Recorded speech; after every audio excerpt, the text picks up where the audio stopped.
Oh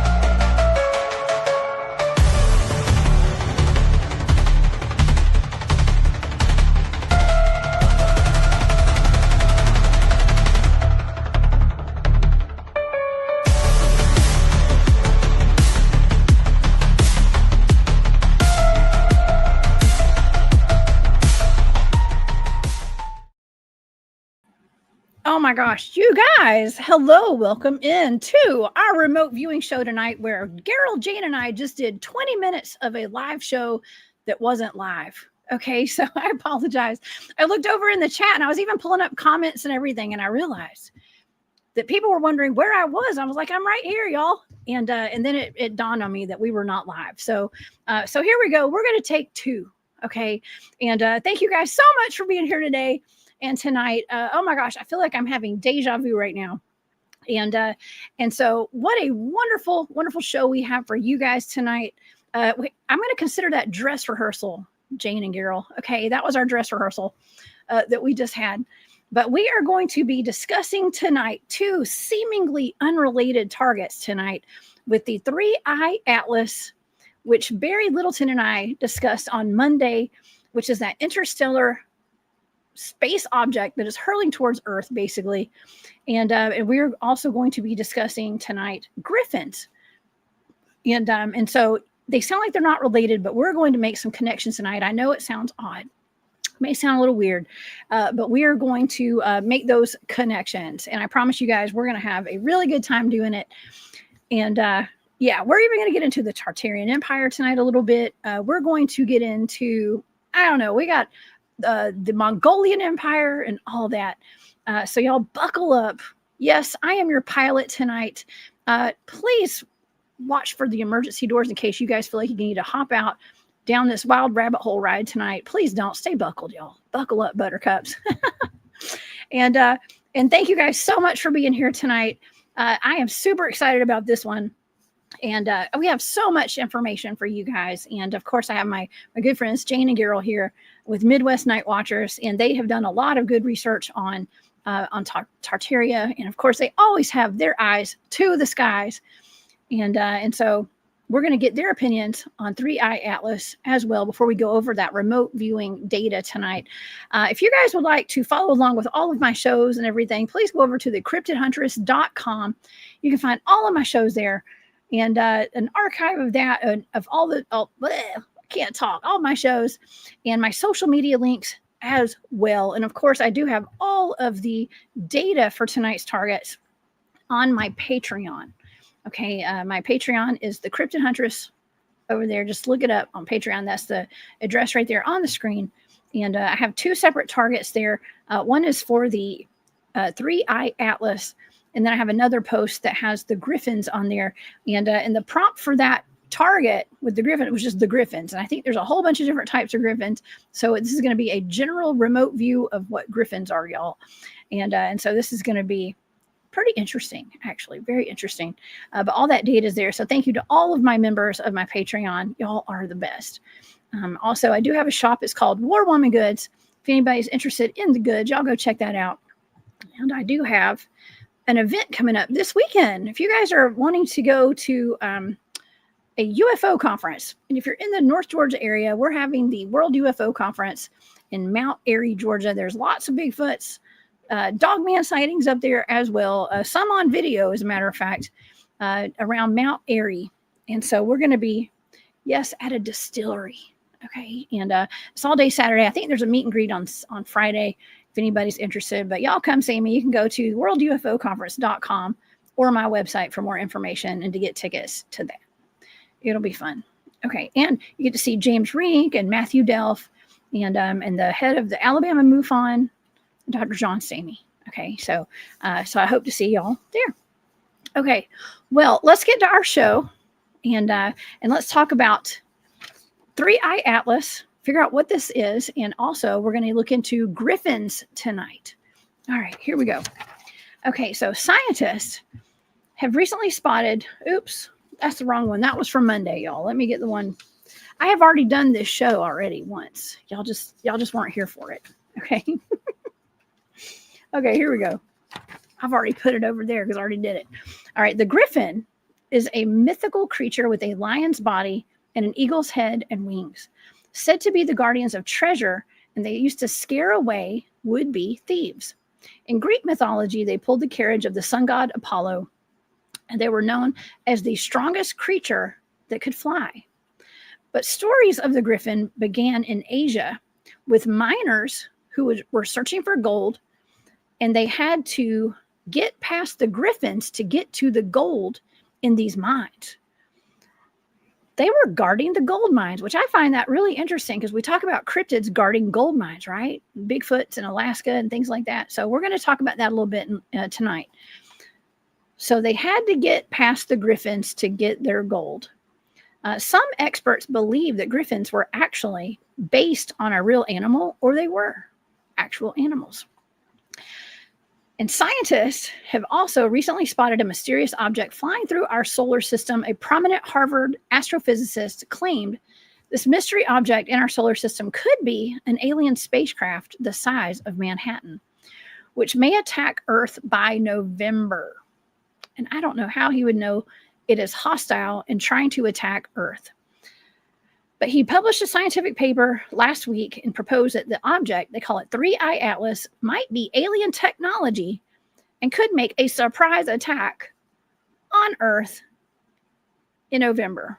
Okay, so y'all know Barry Littleton and I talked about this in depth on Monday. So if you guys missed that, if you missed that show, please go back and watch it. It's a good one. It's a long show. We covered every angle of this, and it was on Tuesday. I was sent over a couple of sets of coordinates for some different remote viewing targets. I found out this morning that one of those targets actually was this. It was the 3-eye atlas. So that is why we are talking about this tonight, and we are actually combining. So you're going to see how the data kind of goes from one target to the next tonight, y'all. I know it's weird.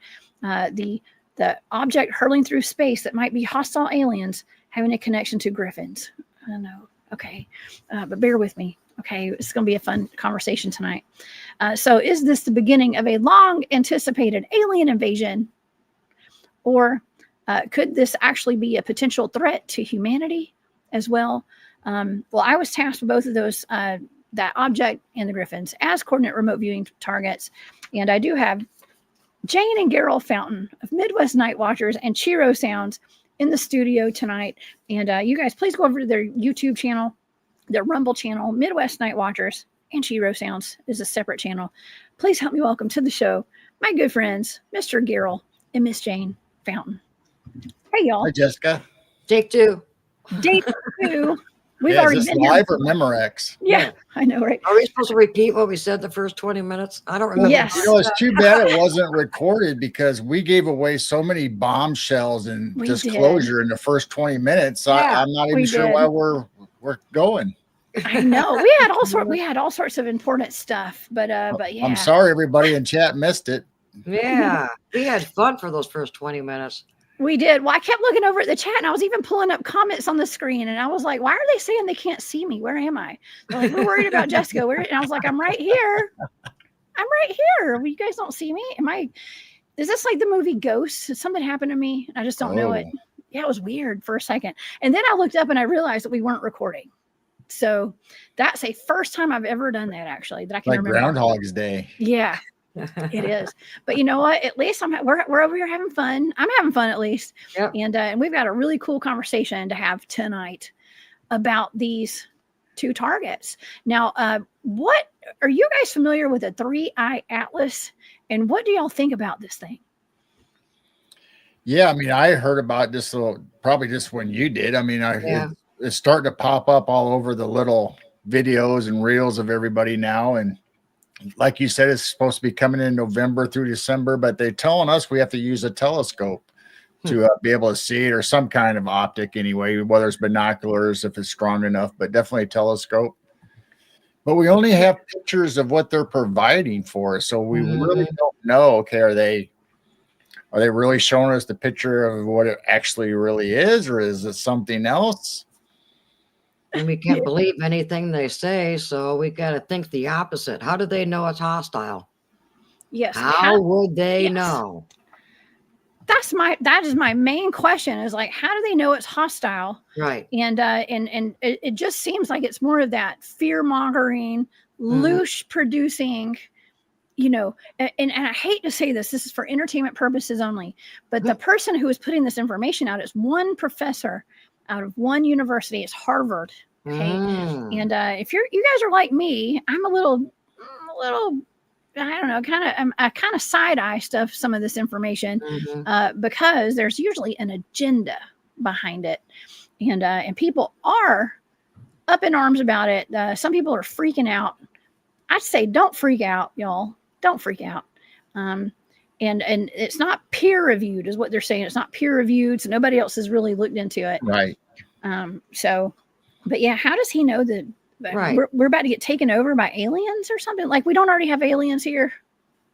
How do they know it's coming to Earth also? I mean, did they get a message saying, hey, we're going to come and get you now? Yes. How do they know? It may just be bypassing and just saying, waving at us, saying, hi, I see you. I mean, how do they know it's going to be something big in November? That's what I don't believe. I'm not buying it. Yeah. Well, maybe something is headed this way. It does look like there is something headed this way. Now, I had some interesting conversations with people after the show on Monday. I had a friend of mine that sent me a message, and he said, here's a representation, kind of what it looks like. People were saying it looks like a turd. Okay. Yes, it does. It's like Black Obsidian. Yes, it does. It does. But some people think it's, maybe a space turd. Yes. But some people are saying, well, it's a spacecraft hurling towards Earth. I mean, it could just be a meteor or a comet, something like that. But they say that it's 7 miles long. Okay. 7 miles. Alien probe, potentially. It's just a massive object.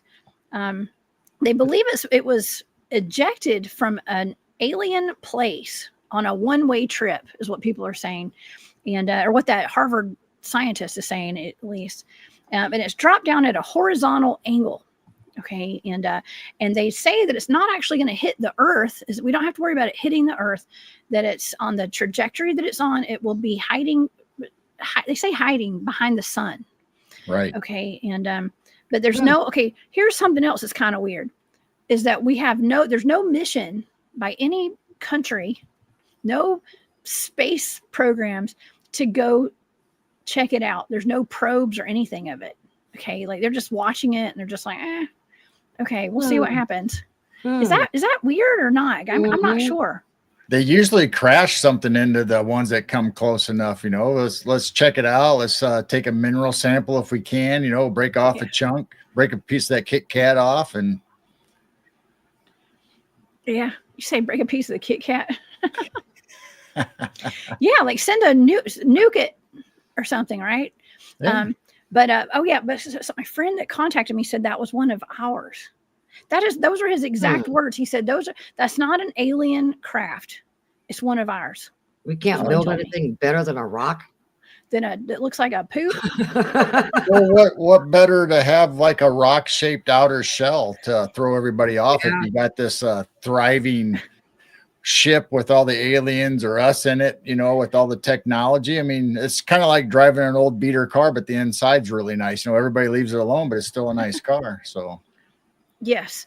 Well, it's getting the job done. If they're hurling through space, I mean, it's getting them where they need to go. And honestly, it actually kind of reminds me, it looks like they have those pictures of that crashed ship on the dark side of the moon. It's like miles long, and it's inside of a crater on the backside of the moon. And it looks very cigar shaped, kind of. It's oblong like that. And it kind of reminds me of that a little bit. I've done remote viewing on that, actually. It seems like every picture they show us, it looks like almost like the same one over and over, long, and it's crazy. I was kind of wondering. Muamua, you mean? Yes, that was one I put on the art for Monday, but that's a Muamua, I think. Right. But this is kind of the representation, the go-to for me when I was looking for my research on this. But I don't know. It's what was that one picture of the colors? Was that a picture of it? Yeah, it's supposed to be. Supposedly. Yes. Supposed to be it too. Yes. With different colors. Oh yeah. They call it the rainbow comet. Oh man. Okay. Wow. Well, there's a whole lot of speculation as to about what that is. People are saying, well, it's a comet, but it doesn't have a tail on it, and it's bigger than the meteor that took out the dinosaurs. Oh yeah. That's what they're saying. Okay. So it's pretty big. And let's see. I guess that's about it for that. I don't know. I figured let's get into the remote viewing data of this one. Yeah.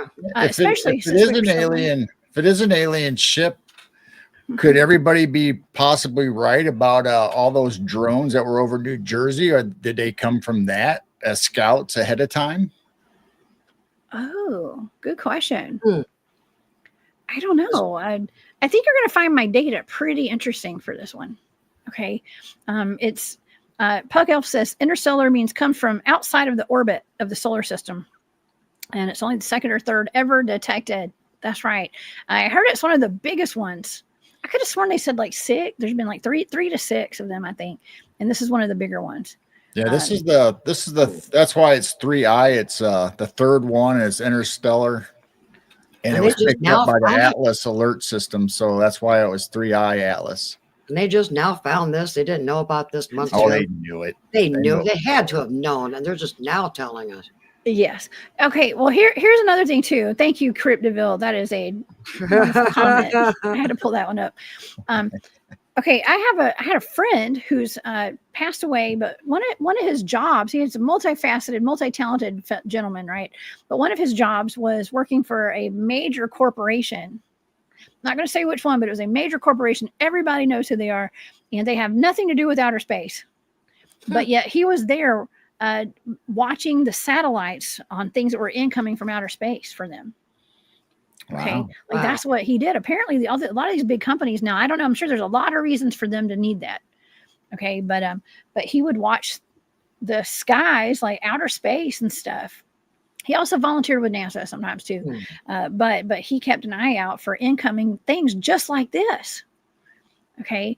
And maybe it was just to watch for the end of the world, or maybe they had some kind of technology. That company went out and nuked it. I mean, who knows? Yeah. Well, the Vatican has Lucifer, the nice big giant telescope out in Arizona. What are they watching?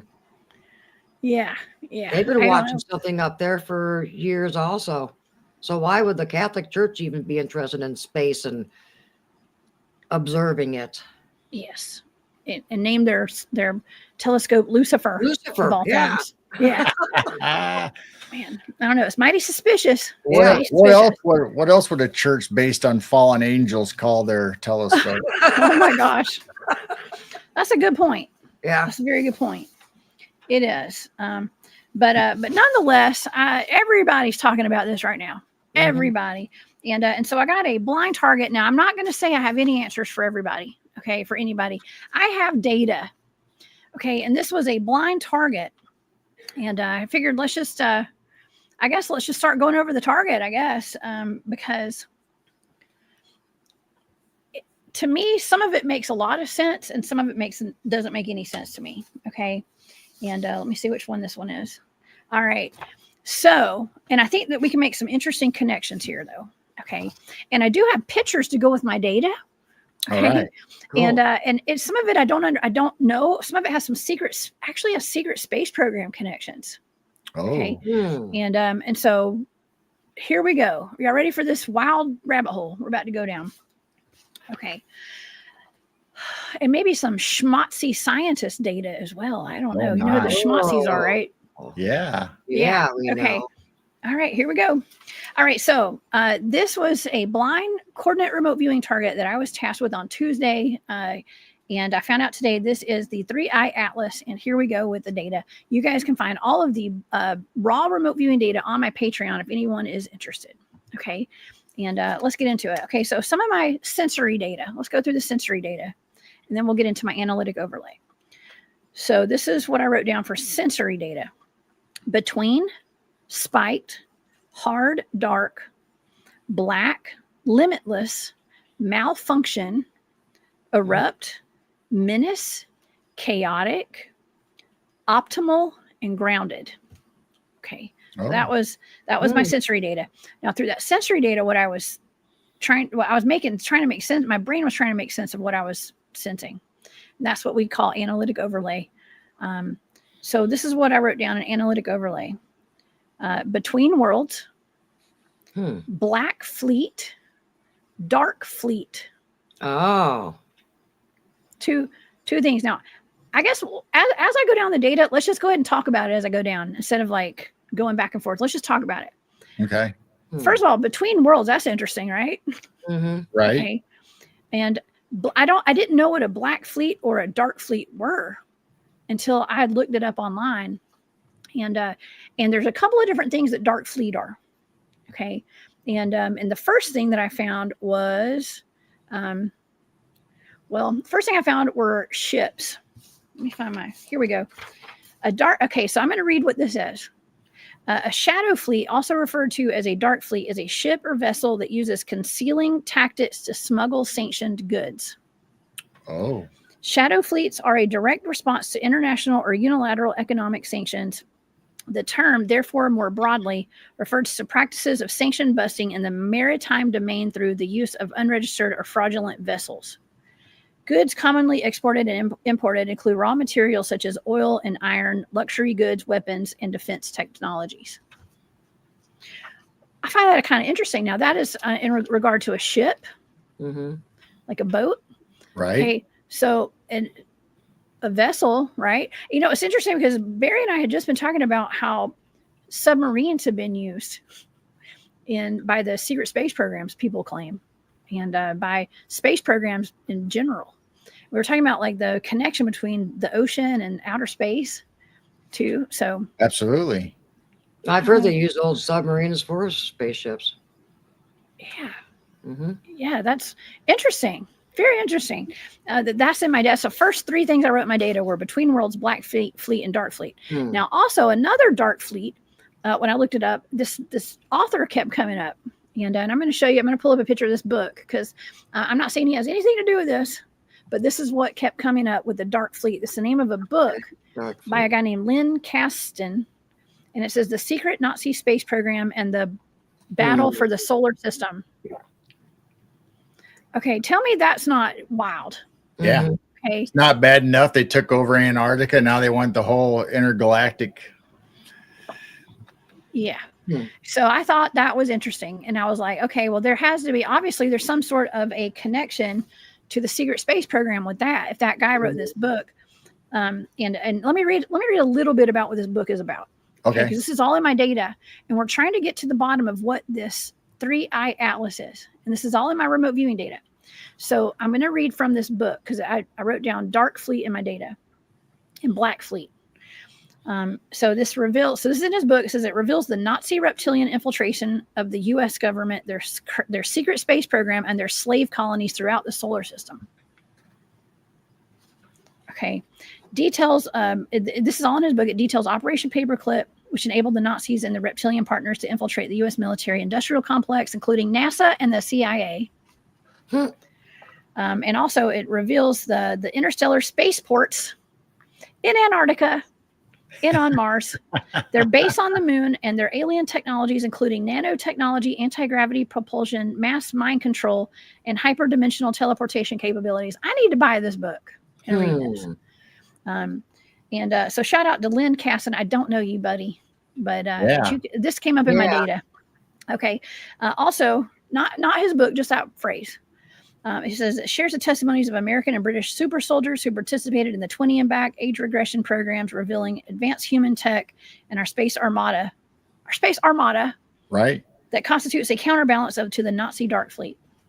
Oh my gosh, that makes sense actually. Okay, so that my buddy that was like, hey, this is ours. This is not alien. That would make sense. What if there's like people in our space force or something, or whoever's working on this secret space program, and they're counteracting like the Nazi dark fleet or whatever. Maybe. It says that this dark fleet's in my my data though. So maybe it is a dark faction. Maybe it's a schmatzy. I've already said the word 20 times. Right. Yeah. But I mean, like I said, if it's a outer shell and inside is all the technology and the people and stuff, you know, what better disguise? And like you said, to go dark under radar. And when we had James Rink on our show, we talked about the Super Soldier program, and he mentioned that we have cargo ships coming back and forth, leaving Earth and going out and making trades and coming back. So maybe that is a cargo ship. yes. Yes, forgot what my friend called it when he messaged me. He's like, those are ours, and that's like a Cadillac or something, like a Cadillac class something. I didn't know what he was talking about. I was like, okay, whatever. It's probably a galactic Disney cruise ship. Yeah, it's the Lincoln Continental up there. Okay, I don't know. It's interesting, but anyways, I just wanted to take a quick little break to go over what I found with that data. Okay, so that is just. Okay, let's keep on going. Okay. All right. So we got Between Worlds, Black Fleet, Dark Fleet. I wrote down tsunami. Okay. Oh. So tsunami. Yeah. Like Korea. waves of them coming. Maybe there's waves, multiple ones coming. Maybe so. But here, this is interesting. I wrote down Korea. Korea. I don't know what Korea would have to do with this at all. See, and I mean, maybe it has nothing to do with it, but it's in my data. So Korea, I wrote down eruption and corruption. Eruption and corruption. Menace to society. Infringe upon. And I wrote down order out of chaos. Now, order out of chaos, I just want to point this out real quick, is I think it's like the motto, basically, of the Freemasons, right? Or the Illuminati or something like that. Some kind of secret society, you know, with their double-headed eagle right there. Order out of chaos.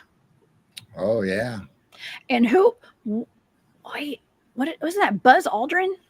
That's like always doing the Illuminati eye with his little fingers and stuff over his eye. Right. And very, very Freemasonic, let's just say, or Illuminati. So anyway, so that was in my data, order out of chaos. Okay. Next thing I wrote down mile for mile. And the next thing I wrote was Optimus Prime. Optimus Prime, Transformers, huh? Yes. So I have a picture of Optimus. Now that is a robot, right? Like a transforming robot that transforms from a vehicle to a humanoid robot. Oh. So I don't know. Maybe this has something to do with the AI, the transhumanist movement. I don't know. Maybe that has the capability to change into something else besides a comet or asteroid. Oh, very good observation there. Maybe it could transform. So. Maybe so. That's interesting. Okay. Wow. All right. So then I wrote down full speed ahead, and then I wrote down tangible and intangible assets. Oh. Okay. So assets, I don't know, whatever that means. Close range, closed range. I wrote down close range and closed range. And then before I went to the next stage, I wrote down the hand that feeds you. The hand that feeds you. The hand within that data.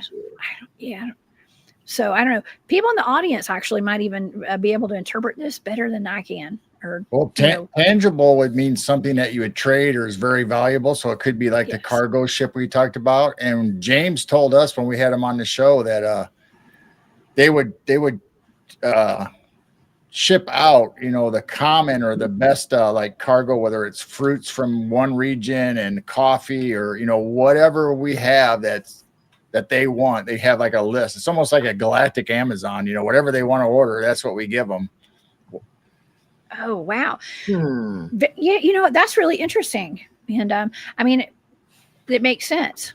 It definitely makes sense. Yes, maybe it's transferring goods and services and people. I mean, I don't know. It's interesting. They say there's only been like a couple of these, you know, like big ships like that. I mean, is that just what they're telling the public? Right. You know, I mean, there's a lot of stuff they hide from us and they're not truthful about. And this is for entertainment purposes only, once again. Sure. But, okay. So my picture, my draw, I do a sketch for my stage 3 and it was just like a circle with some little lines on it. It was nothing, you know, nothing fancy. Okay.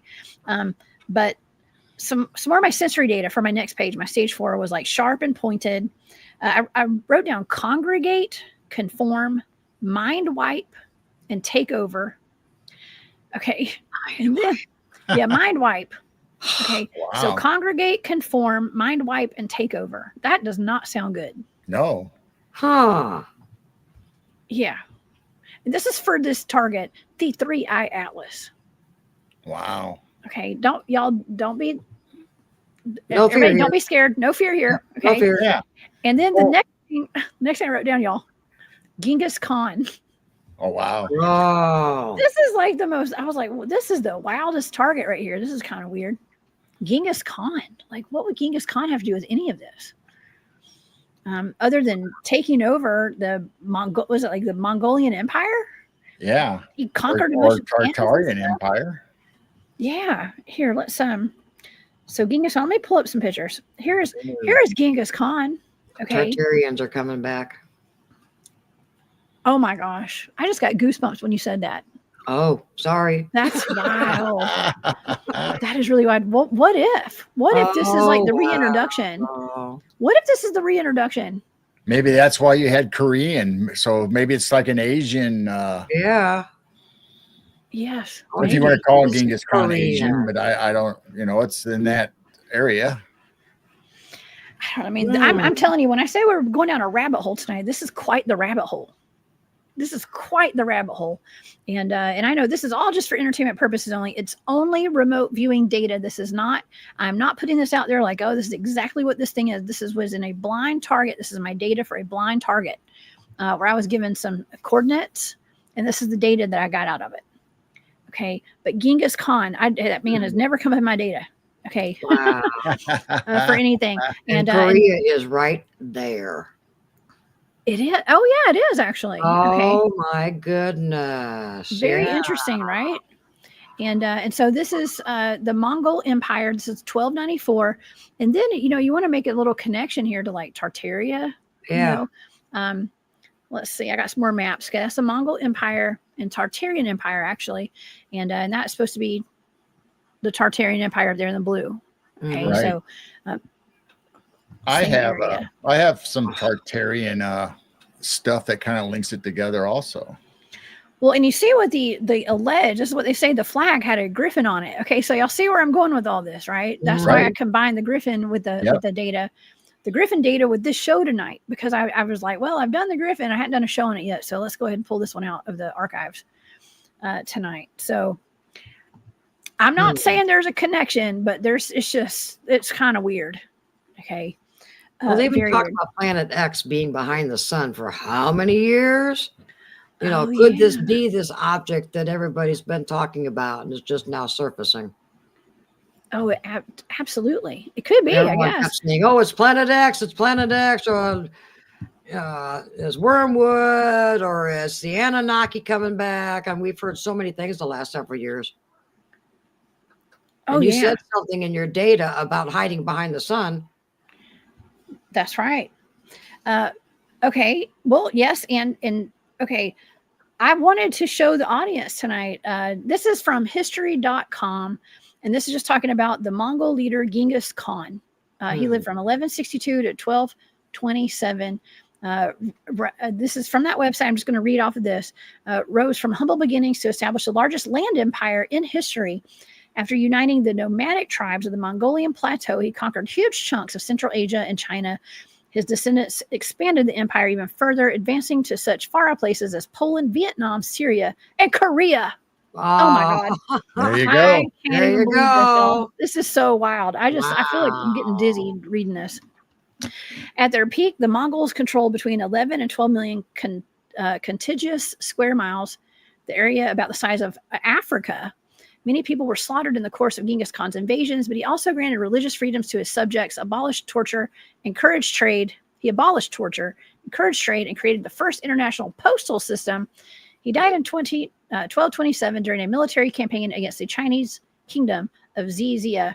His final resting place remains unknown. Wow. That's wild.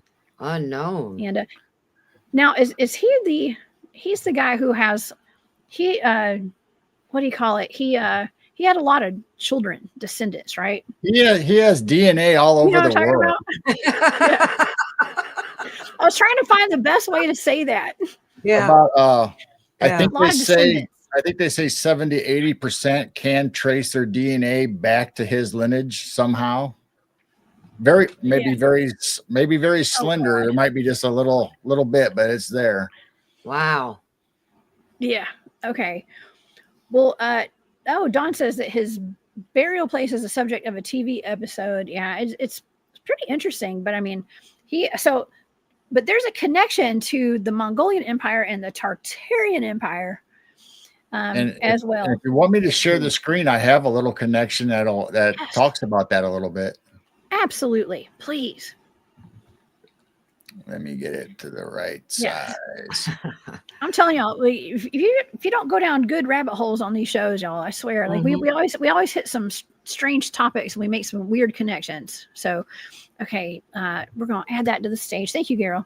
So this is from an old history book, and it talks about how Genghis Khan took over Bukhara, one of the biggest cities there in that area. And it says right there, if you go partway down, it says the fierce Tartar Genghis Khan desolated the city in 1230, and that was in a history book printed. Oh, and they called him they didn't call him a Mongol or a Mongolian. They called him a Tartar. Yeah. Oh my gosh. Okay. Well, let's think about how this relates to the data for this. Let's think about how this information symbolically even could relate to the 3-eye atlas. Okay. Korea was in the data. Genghis Khan was in the data. I mean, could it be that it's symbolic of like something coming in and conquering this land? You know what I mean? Right. Like taking over. And I'm not saying anybody be worried about it. Okay. But I'm saying, could it be symbolic of that? Do y'all think? Or I don't know. It's hard to say. 2020 is, hindsight's the best to have. So we're at the beginning of this, so we don't really know. We don't even know if we're getting accurate information other than what your remote viewing is. Probably the best information we have is probably from you and not from what we're being told. And I don't claim to know nothing about nothing. Okay. I just have this wacky data and it's so wild that I don't know, it just looking at the data and then just saying, oh, this is about a comet, that's in our solar system right now, or some kind of hostile alien craft, and Genghis Khan's in the data. It's like, okay. Sovereign says Genghis Nephilim. Oh, Genghis Nephilim. Genghis Nephilim. Yeah. So I don't know. I'm just saying there's some sort of a connection here. And maybe there could be, I wanted to make that connection with the Tartarians that we're making right now. And maybe, there's a return. Maybe this thing is coming into our environment because there is some kind of new beginning for everybody. And it's actually a positive thing, right? Not negative, not hostile. Barry always talks about how there's forces that are always trying to drag us down into a lower timeline. A bad timeline. And I'm like, well, let's look at it this way. Let's go up a timeline. Let's think about how positively impacted we could be by something potentially coming in to help us. Okay. What if this is the Star Trek movie playing out Genghis Khan, where he was frozen and got thawed out and came back on a spaceship and came back to conquer? Maybe that's Genghis Khan coming back on oh wow! The 3-eye. That was take back episode? Over his territory. Okay, wait. So that was an actual episode? As a movie, Star Trek movie. No way. Okay. Yeah, he was what was it? Something of Khan. It was called. Oh my gosh. Well. Okay. Well, isn't it Tartaria in the old maps? Current day, doesn't Russia own all of it? Did Russia take over the whole Tartaria area?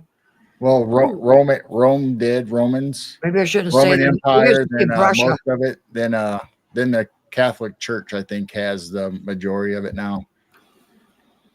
I should say Brussia. That might be a bad word now. There you go. The Wrath of Khan. That was a Star Trek Khan. movie. Yeah. The Wrath of Khan. Now, see, that's mostly Russia, isn't it? Yeah. Yeah, I don't know. I think there's something. Russia. Sorry, I just keep saying it. yeah. Wow, that's an interesting area. It is, and according to the remote viewing data, there's for some reason Genghis Khan is in the data. Wow. Okay, for some reason, and Korea as well. Yeah. And then when we look at the maps of the Mongol Empire, Korea is involved there as well. That is one of the areas that he presided over, Right. basically.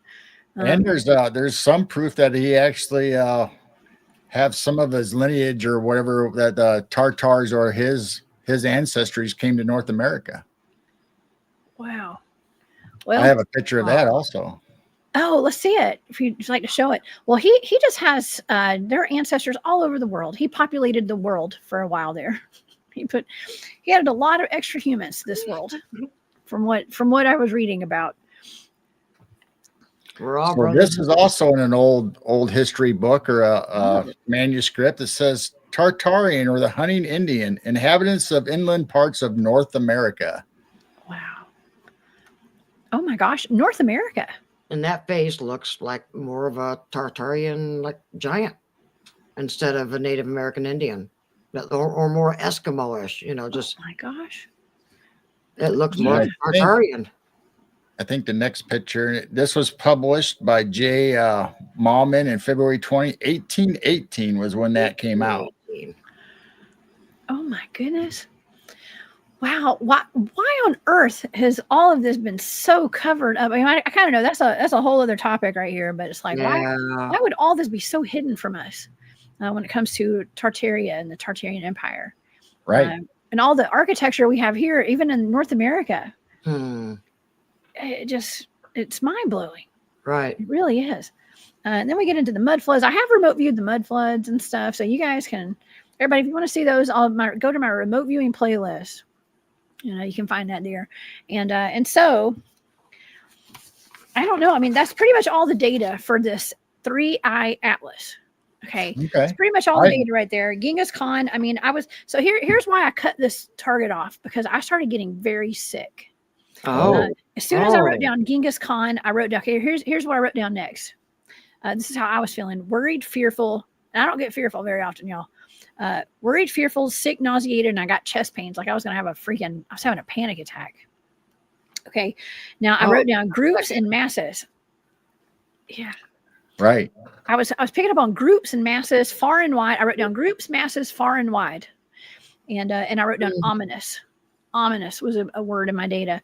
But when I started getting, like, my chest started hurting, I closed the session down, because I don't there's no point in not feeling well over targets. Right. I don't know what these targets are. I'm just writing down data. I'm like, all right, if I don't feel Genghis good. Khan, Genghis, he obviously was a conqueror and wanted to get as much land as possible. And so he was a kind of a, like I said, ferocious warrior. So, I mean, maybe his spirit is still that way. Maybe you were sensing his spirit. Maybe so. Maybe he's hurling to Earth on an alien spacecraft, like the Star Trek movie. Right. I mean, and we talk about all these giants being in stasis, and the giants waking up right now too. I mean, what are the odds if they can't find where he's buried? What are the odds of maybe, they had all this, they was in Tartaria, Tartarian Empire. They really had all sorts of advanced technology back then. Maybe he's in stasis. Maybe Genghis Khan and the Smotsis got together, and they actually did use one of the UFOs or technology to put him out in space. So maybe he's coming back with his army. I mean, why not? Well, what's the history of the Tartarians? Did they say that they just wiped them out and killed every single one, or did they disappear like the Mayans? I mean, what's the history of that area? I mean, how did it end? Do we know? I don't know. That's what I mean. I mean, is this another Mayan people that they all vanished?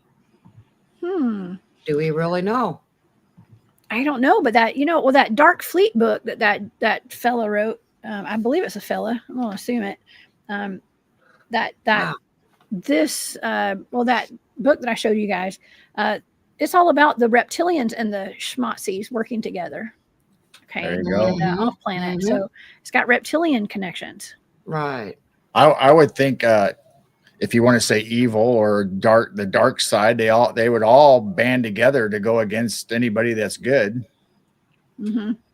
So whether it's Genghis Khan and the Smotzies, or the reptilian and the Smotzies, the reptilians and Genghis Khan, I mean, you pick your team. They'll probably do a tag team on us. Mm-hmm. Wasn't there a movie that had Dark Fleet in it? Oh, I'm sure. Well, okay. Ruth says Genghis Khan was known for psychological warfare, but they were all into astrology as well. Ah, Very There cool. you go. Well, that's all that we're dealing with these days. Is like, did I write down mind wipe? Mind wipe is in my data, right? Right. This could just all be a big old psyop, too. You know, I wrote down congregate, conform, mind wipe, and take over, and then I wrote Genghis Khan. wow. So Hmm. I don't know. So I brought up this picture, and this is of your comet, your MI Atlas. So in November, it's going to be low in the southeast sky 2 hours before sunrise. South. And then it'll be December 1st, December 11th, December 21st. It just keeps getting higher and higher. And obviously they said you have to, like I said, you have to have a telescope to really see it. You shouldn't be able to see it with the naked eye, but that's the projected path. So you can look there for Virgo. Anybody who knows your constellations, Virgo, Regulus. That is so cool. That is so cool. That looks like y'all's backyard, actually, from some of your video cams. Yeah. We've got absolutely. we have a view. It's not our backyard, but this is a sky. This is a sky map looks like it. It's a sky map of our viewing area, or would be our viewing area during this time period. Where's the Dipper?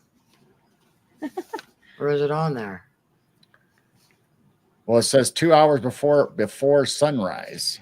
So you got to keep that in mind. And this is southeast. Because the Dipper is starting to get in the northern horizon now. Right. So this is facing southeast. Okay. Very cool. Thank you for sharing that with us. Wow. Okay. Wow. Okay. Well, let's just do a summary before we move on to the Griffins. Okay. Because with all of this data that I have, okay, let's just sum it up. We got Between Worlds, the Black Fleet, and the Dark Fleet, which could have connotations of the secret space program. Right. Okay. It could be also the Dark Fleet, or the Shadow Fleet is also a ship or vessel using concealing tactics to smuggle sanctioned goods as well. So this could be some kind of, it could be humans in some kind of a big ship or something, or ETs that are smuggling things through outer space, even people, who knows? So there's that. I also had the whole Menace to Society. Korea was in my data, but the Infringe Upon and the Order Out of Chaos. Okay. And that would actually be reminiscent of us talking about the fake alien invasion that we've got going on that we're anticipating. That could be a reference to that. Could be. I don't know. New World Order. With the exactly. And so Mile for Mile, Optimus Prime is in my data as well. That could be the transhumanist, like maybe robotic AI stuff going on with this target. Right. Could be that. Tangible assets could be something that's maybe on board, whatever they have in this thing. And close range and the hand that feeds you. I don't know how that relates, but anyways, and then the whole data about the congregate, conform, mind wipe, and take over, and Genghis Khan. I don't know. It could all be circling back to the choreographed alien invasion coming up, or maybe we can look at it more positively. Like maybe there is something that is here, and we are in a new age, a new era, and we are about to be shown a lot of new technology, a lot of ET, maybe even ETs. I just spoke at and I'm talking about for disclosure purposes. I was at the Full Disclosure Now conference about 2 weeks ago, and there were people there saying that there's like a deadline or something where the ETs have said like, hey, we're going to make ourselves known if y'all don't. If the humans don't do it, we're going to do it by next year. That's pretty quick. Oh, by next year. I keep hearing 2025. It may be this year. Well, they say this is November, that this is supposed to be close enough to Earth. Right. And if you go back with the Greta contract with the President Eisenhower, I mean, I'm assuming there's an end date where they're saying, okay, we're going to expose ourselves, and maybe our government or the ones that are actually in charge are saying, no, we're not ready yet. And maybe that's how they know they're hostile, because they're saying, no, we're coming regardless of what you want. We're coming and we're going to show ourselves. Yeah. So maybe the end of the contract is due and they've been sending out eviction notices. Well, there seems to be, I mean, if you follow certain things that are like the 17th letter of the alphabet, that stuff, y'all know, people who know, there's a lot of things that are about to be exposed and shown and all that. So I don't know. I'm still waiting. I'm still waiting to see. I'm here for the ride. Okay. And we are just here trying to figure things out and just thinking outside the box on these things. Okay. Because I don't want to get, I was going to say, we don't want to get caught with our pants down. That's really not the best term. On camera. Yeah, that's not what that's not the best way to say it, but that's what I blurt things out sometimes. What if all the volcanoes and earthquakes are going to make the Earth inhabitable and they're here to save us? Maybe that cargo ship should start taking us off of Earth. Ooh, it could be. I mean, I feel like the Martians did that. The Martians probably came here, dropped everybody off. And it just like that big ship they have on the backside of the moon. I know this is kind of out there for if somebody just tuned in and they're not familiar with all these things that we talk about, they're like, what are these crazy people talking about? But you know, that big ship that was crashed on the backside of the moon, I mean, they say that, you know, some claim that was maybe a ship from Mars or somewhere that was transporting people off of an uninhabitable planet. Okay, so right. Yeah.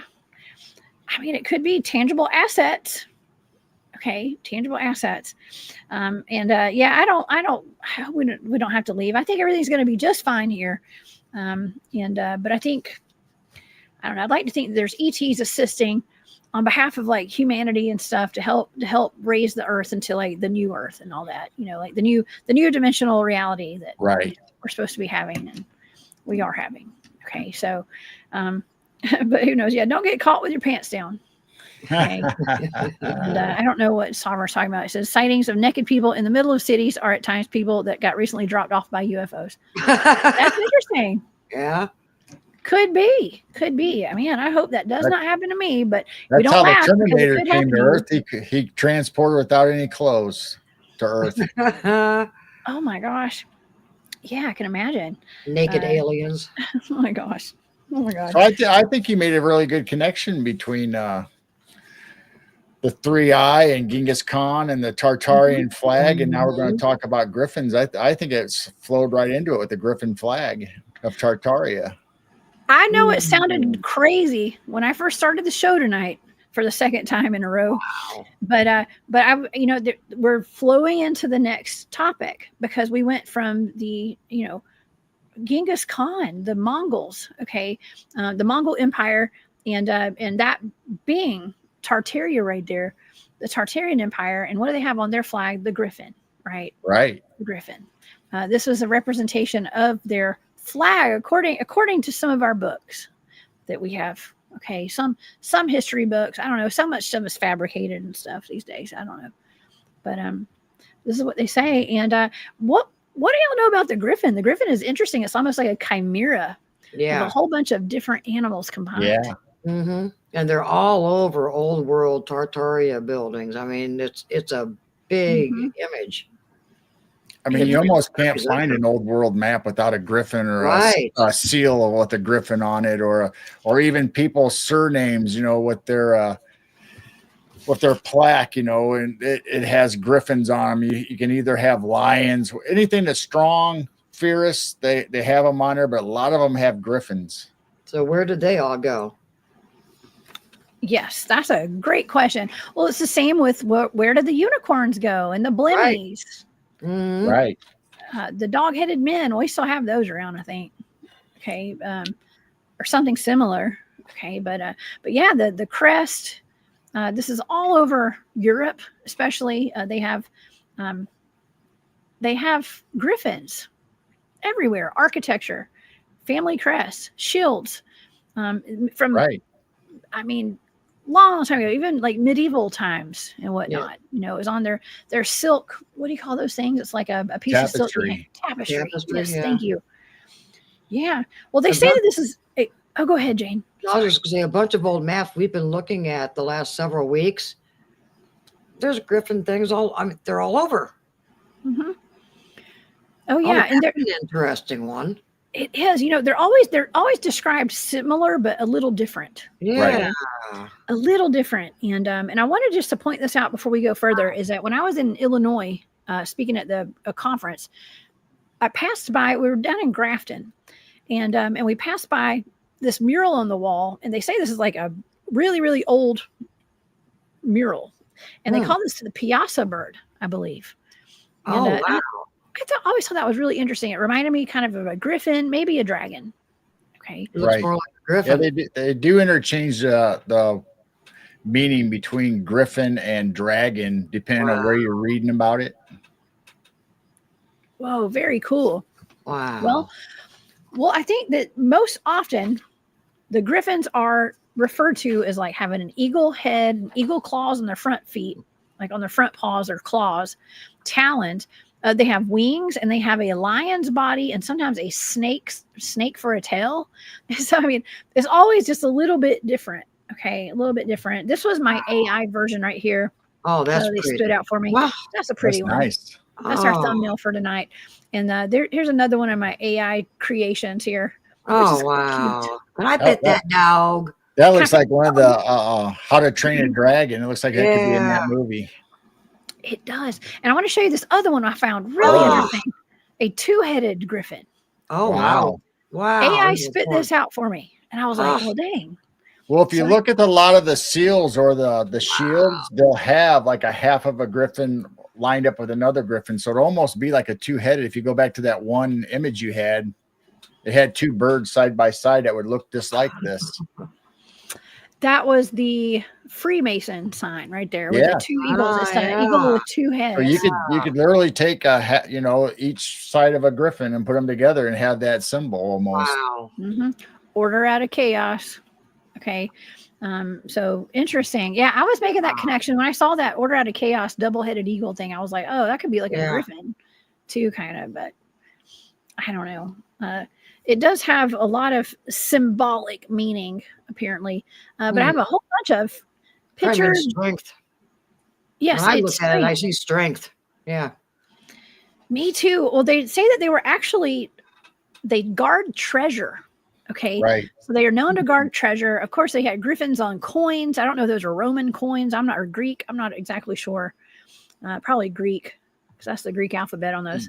But old iron pots, stuff like that have griffins on them.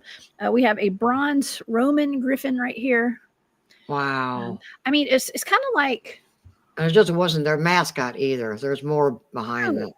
Yeah. I think almost every civilization has a griffin in there, whether it's the Egyptian culture, our culture, Europe's culture. There's always a griffin on a seal or some kind of hierarchy symbol. Yeah.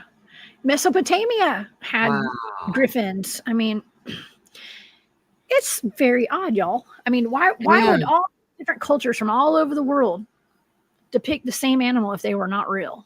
Right. And where did they go? The only thing we're possibly seeing is pterodactyls or thunderbirds or something. We're not seeing anything. I haven't heard a report of anybody actually seeing something look like a griffin. Well, 1982, there was a video floating around of supposedly a griffin sighting, but it could have been faked. It could have been whatever, who knows? But the video I watched actually did look like a griffin, or what would be considered a griffin. But like I said, it's hard for anybody to really know if it was real or not. I mean, did they go inner Earth or what? Well, this is a depiction right here. This was made in the same time period that Genghis Khan was alive, by the way.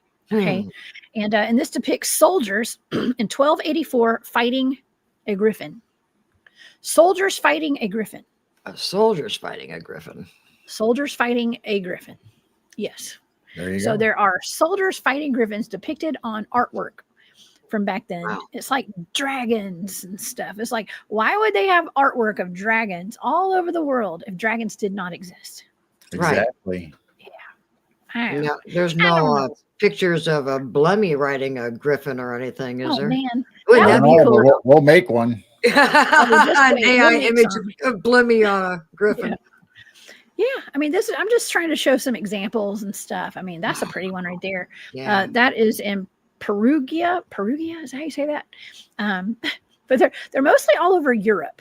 Okay, Right. They were a big symbol all over Europe. This is even in some of their architecture on some of the old buildings, old world buildings. I'd be interested to know if some of these old Tartarian buildings in the North American area have griffins on them. They Oh, do. I bet they do. Yeah, they do. I've seen them. Really? Yeah, my lunch pick has shown some.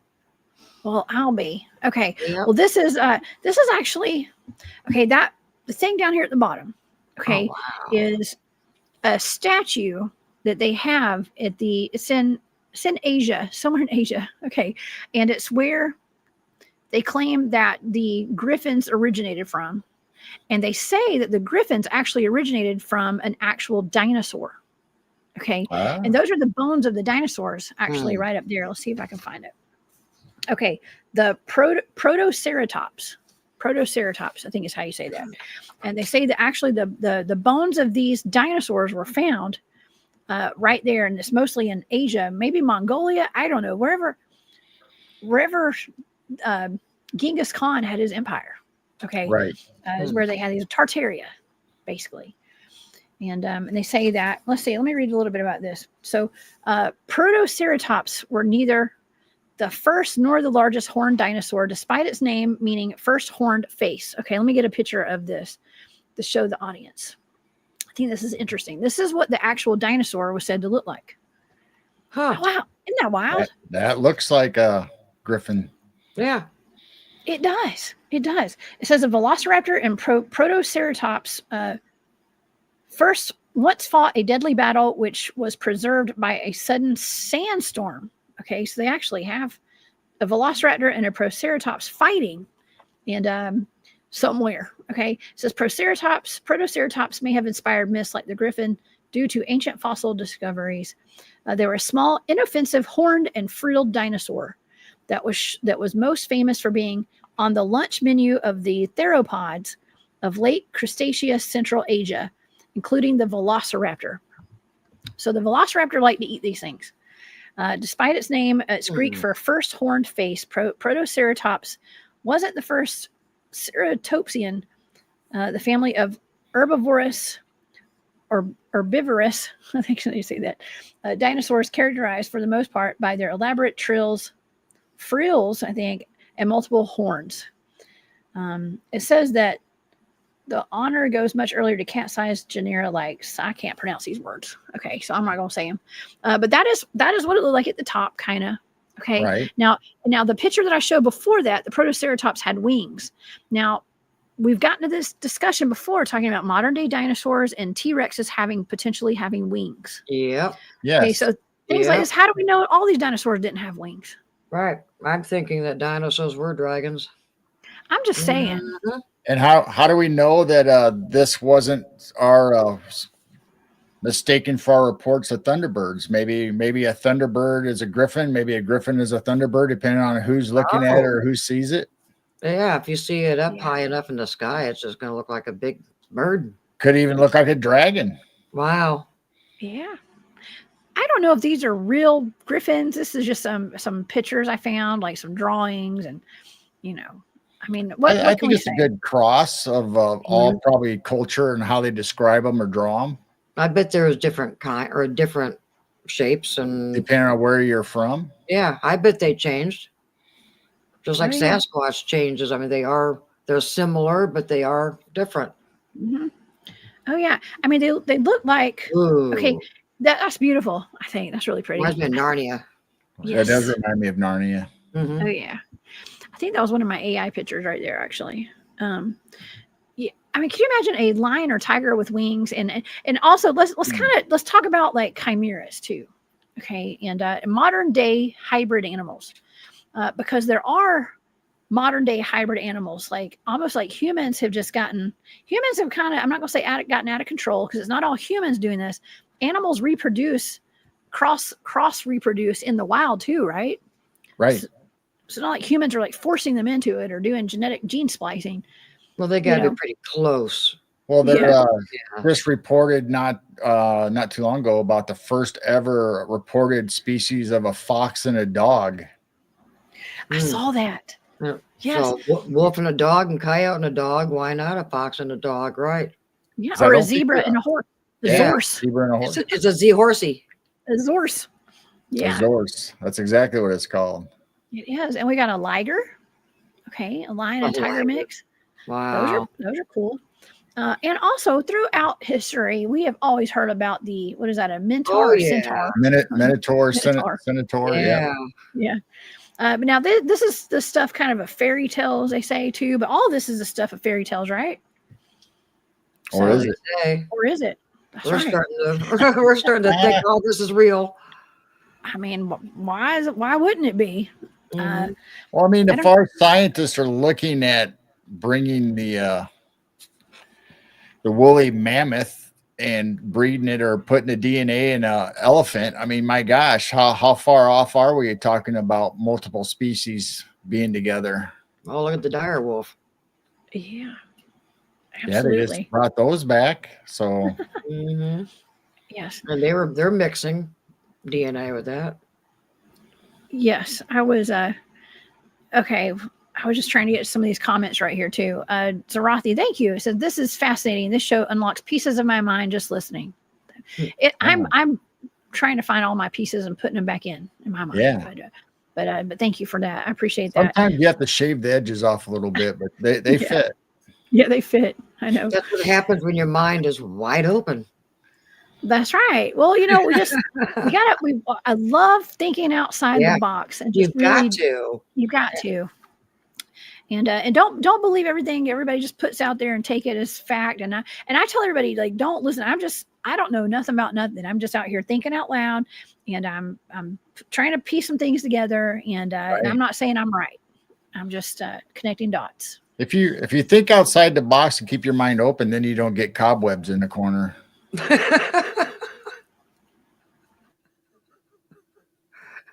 I think she froze. And she did. Yes, she did. She didn't like the joke. Did you hear what I said?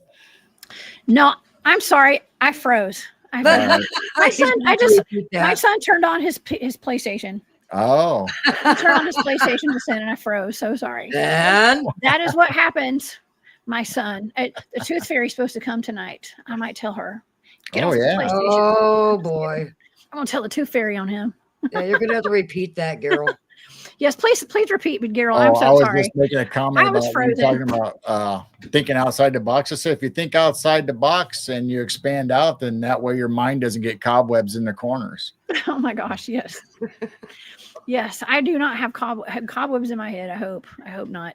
I have a hard time turning my brain off sometimes. But that's awesome. That's awesome. Yeah. Sorry I froze y'all. It just happens. Yeah, it happens. I thought you didn't like my joke. I know you did. I just sitting there. I can't believe he said that. I was just sitting there looking at you like, she's frozen. laughing. I thought it was had those funny. death eyes staring at me. You put me into a catatonic state with that joke. A mind wipe. I know. Mind wipe. I know.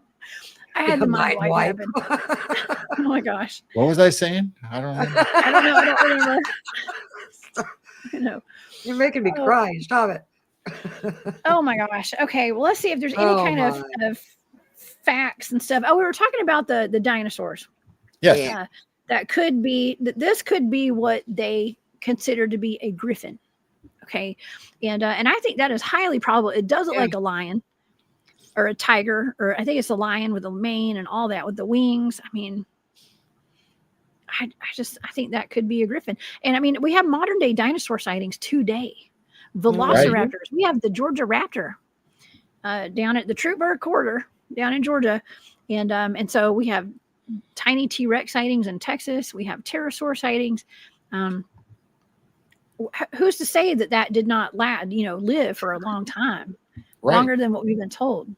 I mean, just like we were talking earlier, it could be an inner Earth. It could be hiding in these deep caves or tunnels that go under Earth. I mean, we've had reports coming out of the Congo forever about the indigenous people there talking about, no, there's still dinosaurs here.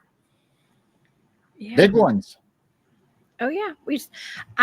I fully believe there are dinosaurs walking on this planet right now. And I would not have, and I mean like ones that are supposed to have been extinct a long time ago. Mhm. Okay. I wouldn't do so many shows about them if I didn't believe it.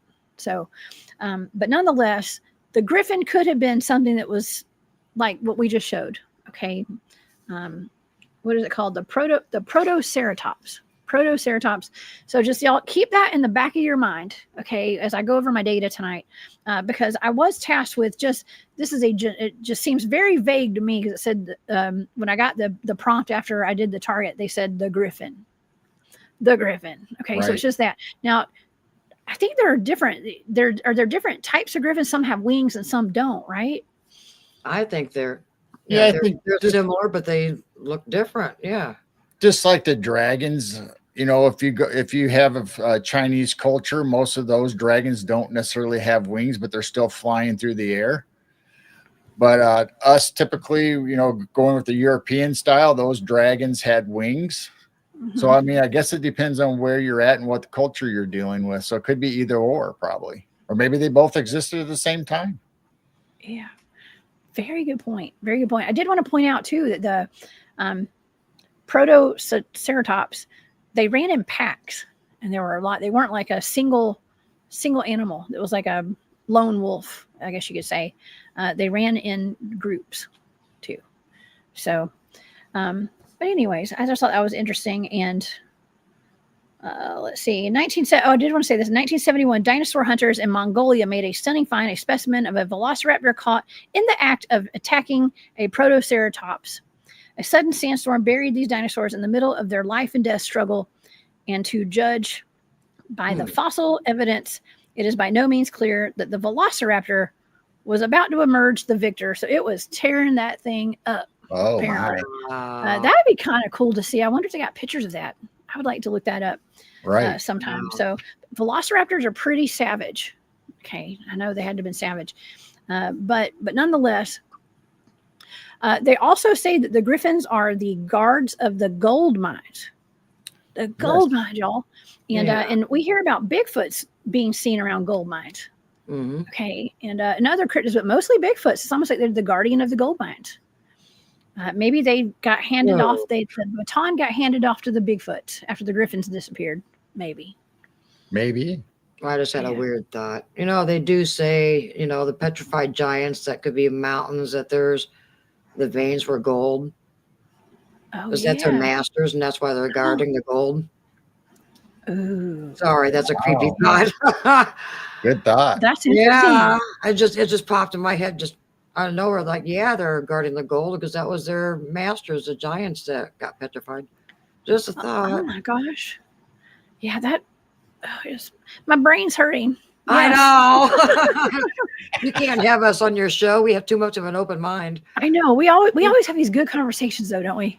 Yeah, and I don't know where these thoughts come from. It happens to Gerald too. It's like, where'd you get that? I don't know. It just came to me. Oh man, I love that. Wow. Okay. Well, since you brought it up, I had a thought at the same time that you did. Uh-oh. If the veil is thinning or going away and the Earth is starting to excite and ley lines and maybe even the gold, but definitely the ley lines and maybe the energy and everything's starting to switch, what if these Griffins are coming back through dimensionally? Maybe we're going to start seeing more and more things that are on the other side of the dimension that'll start coming through, whether it's dragon reports, whether it's thunderbirds, whether it's Griffins, dinosaurs. Well, maybe they're starting to come in. They're saying Nephilims are starting to wake up, and I heard that years ago with Steve Quayle, which probably 10 or more years ago, that they said they were starting to have reports of them waking up. Maybe Griffins are going to wake up too. It might be a part of all this. It could be. There's a reason that we're so drawn to these subjects too. Yeah. And we're talking about it. So the sleeping giants waking up, that is a good thing to look into, y'all. I've done some shows on those too. If you guys want to look at the glitch in the matrix, and I think I did a remote viewing target. I think Brian Singh came on my show. We talked about the Gilgamesh, the tomb of Gilgamesh and stuff too.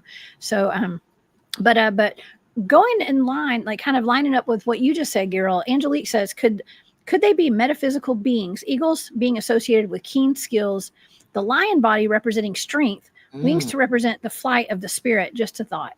Yeah. Right. Yeah. I mean, if you take those attributes, if you were going to make an animal for a protector or to guard something, why wouldn't you make something like that? Right. Yeah. Exactly. You got to have guardians. You got to Right. have the gatekeepers. Okay, to the gold and all that. Maybe like Jane said, the giants are waking up. Maybe the guardians of the old world are waking up because Genghis Khan is coming back on 3 Eye to steal our gold. What They gold want is our left? gold. It's gone. Genghis That's Khan's important, on Knox. That's gone, but the stuff warpath. in the earth is still there. Oh my god. Whoa, what if the ship ends up coming over towards Earth and it ends up being named the Genghis Khan or something? Wouldn't that be something? Y'all Oh, remember you wow. heard it here That's what first, y'all. You I heard would it here name first. that. Instead of Moo Moo, it's Kong Kong. I don't know. Oh my gosh. Oh, and this is another thing. Thank you, Urso. It says there's lore with gargoyles of stone reverting back to flesh and blood. Wow. Oh, wow. Okay. Well, that gets us also in, and we haven't even gotten to my data yet. Okay. Yeah, But that, gargoyles are similar. they are. And some people say that they think the Griffins could have been gargoyles. And there's a debate. It's up for debate, right? It's up for debate. And there have been modern day gargoyle sightings too. But now it makes me wonder on these buildings, sometimes they're gargoyles, sometimes they're griffins. So it makes me wonder what's the difference? And if you look at the data that comes out of the Mothman sightings in Chicago, a lot of them describe gargoyles or looking type beings. So maybe gargoyles and them can be mistaken. Maybe they're from the same line. Maybe gargoyles and griffins are hand in hand. They could be. Yes. Yeah. And Moondog Davis, thank you, says Pentagon is saying the Anunnaki are returning for the gold. Hence, all the hoarding by China and the UAE soon. There you go. Oh my gosh. Hide the gold. Hide the gold. I don't know. I seem to think that the ETs are already here. They're down in the earth. They're all over the place. They might be on your screen right now. We might be aliens. Who knows? Okay. Maybe that's what all the tunnels are. Maybe they're trying to dig out the gold. Yeah. Man, that could be. Okay. Could be what Elon Musk is doing with his boring company. Yeah, you got to pay for stuff somehow. That's true. That's true. Wow. Lots to ponder on. Lots to ponder. And like I say, these shows that we do usually leave people with more questions than answers. And that's okay. That's okay. But hey, let's get into the data, I guess, for the Griffin. All right. Okay. I think it's pretty good. Let's see what all we got here. Okay. So with the Griffin, let's pull up a picture of the Griffin while we talk about it. Let me find a good one. All right. I kind of like this. I know it's supposed to be a dinosaur. Yeah, it does. I like that. I like that's my favorite one. Look at those feathers. Can you imagine? You can make a reference to Harry Potter and the Gryffindor. Yes. Yes.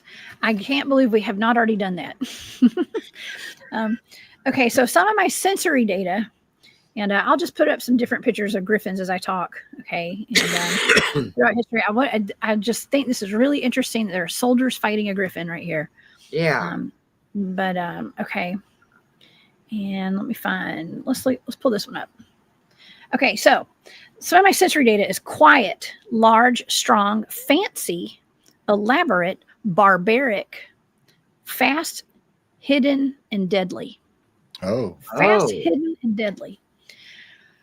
Okay, so in my analytic overlay for the Griffin, I wrote weighted and weighted class. I don't even know what that means. Okay, so weighted class, jewelry. I was seeing jewelry, something very fancy. Regal. I wrote down expensive jewelry and jewels. Like I say, this data could leave you with more questions than answers, y'all. I wrote down beast. So now we're getting somewhere. So beast, so this is interesting because I wrote down Beast of Bray Road and Kappa. Those are the two beasts that I wrote down. And it may not have anything to do with this other than the fact that maybe these are like animal hybrids of some sort or chimeras, maybe. I don't know. So I wrote down Beast of Bray Road, Kappa, tapped in, natural selection was next. I wrote down wiped out. And you're going to love this one. I wrote down dinosaurs. Oh, nice. Dinosaurs was in my data for this. Okay, and this is what we were discussing was what they say this what do they call it? The Protoceratops here. And I got another picture of what it looked like. They said it had a horn on it, actually, kind of on its head. But that's, I did write down dinosaur. I wrote dinosaurs, phantoms. Okay, so if somebody, we were talking about maybe it being like interdimensional or, etheric, maybe. I did write down phantoms. Okay, phantoms, I wrote down gods and gods, a big G with an apostrophe S, gods, and then I wrote down gods with a little g. And then this is interesting because I wrote down a heart. I heard a voice say, I heard this clairaudiently, heart of a lion and lion's den. Lion's den and heart of a lion, which I find very interesting because this thing looks kind of like a lion. And it's supposed to have a body of a lion. And they do. They do. And we've got some of the depictions are, full lion with wings. Most of the time it's an eagle head with a lion's body. Right. With the wings. So, okay. So far that's my first page of data. I'm not so sure. I don't know. I mean, Beast is in my data. Okay. So Beast is in there. I can't definitively say, like, do I think this is a real animal yet? Okay. But I do have data that suggests there's a beast involved. Okay. And something that is in dinosaurs and something that got wiped out. Okay. So, if there wasn't such a thing, why was it so popular? On flags and buildings, and it had to have existed. Yes, you think so. You think so. They were supposed to be very ferocious, and they obviously Native American and other cultures, they were also omen, like an evil omen, like something bad, or they were obviously ominous. Yeah. Guarding treasures. Yeah, Zarate. I'm underneath the Vatican. Yeah, well, Zarate says the dragon's always guarding treasure. And so dragons, that's right. Dragons do guard treasure, and the Griffins guard the gold. They guard the treasure too. Wow. Yeah. Maybe they're dragons. Okay. I did write down dinosaurs, and some people say dinosaurs were dragons. Right. Yep. You can make that. You can make that jump really easy. I can anyway. Stargazer says my dad was in the army. A lot of his pins and badges have Griffins on them. What they represented, I don't know. Very interesting. Nice. Okay. Wow. Well, and so on the first 3 stages of my data, I wrote down that like something got wiped out. Something got wiped out. Dinosaurs got wiped out, basically. It was like dinosaurs got wiped out. And then on the next page, I wrote down impact.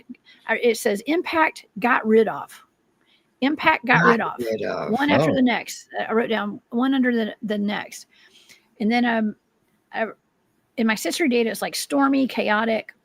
There's a landmass, grassy areas, plains. I was seeing grass and vegetation. I wrote down ancient and ancient race. Ancient. And then I was sensing something that was important. I wrote down important. And then I wrote down scientific experiments. And then I personally got goosebumps because I wrote it down. I got goosebumps. And then I wrote down combined. Scientific experiments and then combined. Wow. So then it was ancient. Okay, so that's page 2. Now let's go to page 3, and let me take this down. Okay, now page 3, I wrote down aliens. Aliens, alien labs, and then I wrote human hybrids, tested and testing. Earth is a lab. Is in my data. Earth is a lab. Earth is a lab. Earth is a lab. I actually heard it because I put it in quotation marks. So Earth is a lab. Devoted is part of my sensory data, and then science. Tell as old as time, and then I heard driven, or I wrote down driven and excellent and excellence. So that's pretty much all my data right there for that target. Wow. I mean, it's kind of neat how we talked about almost all that stuff beforehand, before we even got to the data, as far as cloning and putting animals together for different strengths or whatever we would use that animal for. And we talked about Genghis Khan. So there's your connection with him. And also, if you want to talk about Star Trek again, the Klingons, which is very close to the Mongolians, or the look anyway, their spaceship was called Bird of Prey. What would be a bird of prey other than a griffin? Bird of prey. Dragon. Wow. Ooh. What is that? It says, Urso says there's an Indian prince who has a live manticore. What is a manticore? It's close to a griffin, not quite. It's a Really? different mixture. Hmm. If you look it up. Oh, okay. Wait, J Trusiger says, then there are the manticores, griffins with scorpion tails. Oh, scorpion tails. Okay. Well, that's not something I want to get stung by. No. That's And they would be flying at you and then God. controlling their tail and zapping you. Talk about a Whoa. nightmare. You'd never go outside. Yes. Siren says there's always been Dogman at the Vatican. I believe it. Oh, They got werewolf security. I'm a little I jealous, believe man. that's I've been right. waiting for mine. I'm just kidding. And Moondog says these hybrid deities with the body of a bull or lion, wings like an eagle, and human head were not just decorative, but were believed to possess protective powers. And yeah, animal. Okay, I wrote down human hybrids and hybrids. I mean, it doesn't mean these are griffins were human hybrids, okay? But just the fact that I was honing in on some kind of, and I wrote down aliens, alien, and alien labs, and Earth is a lab. absolutely. And I was like honed in on some kind of like hybrid experiments. I don't know. I mean, We've talked about that all the time. You know, for years and years, people have talked about how humans were planted here and created by the Anunnaki or whatever, and they've experimented on our DNA, and there's alien junk DNA that they can't figure out, or they say they can't tell us what it is or identify it. So, I mean, it's always been like we've been in a specimen bowl. Well, I kind of thought of what Bryce said on our show also, that did they recover bodies from the mud flood and use the DNA for the incubator babies and the Cabbage Patch Kids? That's what Bryce came up with. oh my gosh. And that's being interesting. hybrids and mixing and, you know.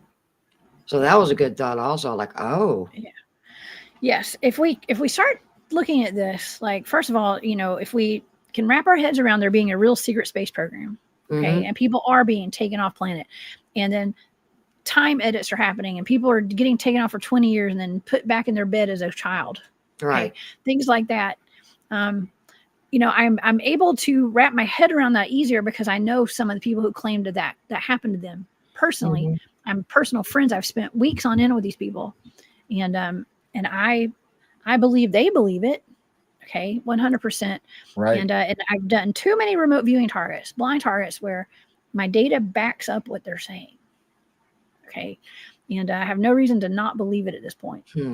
Stuff like that happens, and the other thing that got brought up, and not necessarily with the incubators, but it does tie it. We talked about that. But if you create a clone or you piece 3 animals together or whatever you put together, it's not going to necessarily have a soul because it's human created. So then demons or whatever can inhabit that body, or whatever can come in and use that as a vessel. Yeah, as we were discussing, were these incubator babies, Cabbage Patch Kids, do they have souls?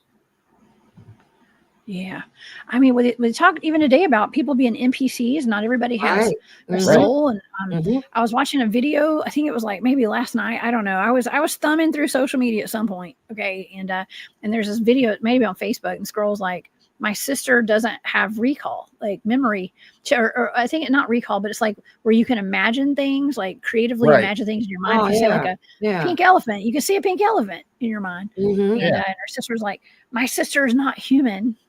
She's an NPC because she doesn't have that. She doesn't have inner dialogue. And I don't know. Is that really like, I mean, maybe the audience could say, like, does everybody in the audience, do you guys have inner dialogue? I have inner dialogue. I have inner dialogue. Yeah. But I have read on forums, and when going down this rabbit hole, a lot of people that were writing in the forum group that they do not have that. They don't hear themselves when they read. They can't hear their thoughts when they think. So I mean, wow. It makes you wonder. We joke around about, oh, my neighbor's a hybrid. They're not real. They're soulless. Well, maybe generations down, they came from the Cabbage Patch incubator. You know, they are part soulless. You know, they got passed down. But if a griffin is a head of an eagle and has a lion's body and maybe a reptile tail or a snake tail, then maybe they are kind of a hybrid and don't have a soul, and maybe something created them and imparted some kind of intelligence in them, or to be able to do their will and not really think on their own. Oh gosh, it's amazing they did a half man, half horse. Well, actually almost a full horse, isn't it? Well, yeah, it depends on what you're looking at. There's different ones. Yeah. I actually, that came up in my data for Atlantis when Barry gave me that target of Atlantis. And the first thing that I saw, and I told him, excuse me, first thing I saw when I was in that target was a man's human body with a horse head. And I was like, that is the weirdest thing I've ever seen, Barry. I was like, what in the world was that target? Yeah. A man's body with a horse head. And if you go way back to the Wayback Machine, I had Jeremiah Fountain on the show a long time ago where he had given me a target of some creature that his dad's friend, their neighbor, had found on his property. It was a gigantic horse humanoid. Wow. And he said that he found it was dying. And it was like his neighbor was like he's like a Viking. I guess he was like a Viking of descent, like Nordic or something. And I think he said he had red. I want to say he had red or blonde hair. But he said after that happened, after he found this creature on his property, it had a horse face, but it was almost like human. Wow. And he said it was so big, he was able to load it up somehow over his truck, and it overlapped the top of his truck and the bed of his truck. Wow. And it was dying. And he went and he loaded it up and he called the sheriff's department or somebody to come get it and figure out what this thing was. And he said it died there, and the local kids were like going and poking it with sticks, and the sticks were melting like a hot knife through butter through the skin. Really? Yes. And I had remote viewed this thing. I had, the data suggested it was some kind of weird experiment. It was like a hybrid experiment that escaped a lab or something. I think a lot of these are. A lot of these. We don't know. Cryptids. Yeah. They were experiments. You know, they got these labs all over the world. You know, we know about Plum Island, obviously, and the monster that washed up on the shore. So, I mean, how do we know these aren't things that have either been made up, right, experimented on, and let loose, or did they escape? Yeah. Yeah. Well, each week we do the Creepy Acres Cryptid report on our Wednesday nights. Well, I keep bringing up, why is it this is only one sighting of this one strange creature? You know, just one. Why aren't we seeing them again? So are these experiments? And that's why there's all kinds of reports of these weird things, but you never hear about them again. Huh. Yeah. It's some of them are probably picked up quickly. I would assume if there's some kind of experimentation by any kind of agency or government or private corporation, they're going to be microchipped or something. I would think. I mean, I'm just saying that out of experience, out of all my targets that I've done. Chipped and collared seems to be quite common. Chipped and collared is in my data quite a bit. Black helicopters. Yes, right. Well, Jeremiah said that the man that found that, they said the government came in with a flatbed truck that same day, loaded it up on there, and it was never seen again. They were told not to talk about it. And the gentleman who found it, his hair turned completely white. Oh, wow. He was never the same after that, is what he told us. Wow. Yeah. It's really, really odd. Okay. Wow. But since then, I've heard of a lot more horse humanoids stuff. I mean, there's all sorts of weird hybrid experimentation, and I can't say it's just like humans doing it. We talk about the schmutzy scientists and stuff, and Project Paperclip being involved, maybe. Right. But there's been a lot of really terrible experimentations done on humans. Oh, wasn't it the Jersey Devil that was like a horse head? Yes. Yeah. Well, it could be, or like a goat man. Like a goat man. Yeah. There's one picture of it. It's like a goat with wings. Yeah, because then I saw one that kind of looked like a horse head. Yes. Yeah. There's another one that looks like a goat man kind of with wings and goat feet. So I remember I was tasked out as a remote viewing target, and I think there was a whole bunch of different types of them, but the one that I was seeing was like a goat man So yeah. I've seen the one with the horse head, though. I've seen that picture too. But I mean, Egyptian culture, there's always those pictures with birds on human heads and dogs on humans. And so, I mean, why wouldn't we have a lion body with a eagle's head? I mean, if somebody created that, or if it comes from mythology, or maybe it's a real creature. I mean, I think it's a real creature because, like you said, it's all over art, it's all over literature, it's all over sculptures, and you name it, it's there. So, yeah. If you were a mad scientist, don't you think you would try to make as many hybrid mixings that you could while you're at it? I mean, I think that's what they did. And here's to say, like the Egyptian, I'm not saying the Egyptians did it and stuff, but I mean, they had all their, hybrid gods, and, with animal heads and human bodies, right, as well. So it's just there's too many of these throughout history and in too many places across the world. It's just like with the cave paintings of dinosaurs and stuff. People only drew what they saw. Yeah. So that brings us back to the Piazza bird over in Alton, Illinois, or Southern Illinois. I mean, that was a griffin. That was a multi mixed body.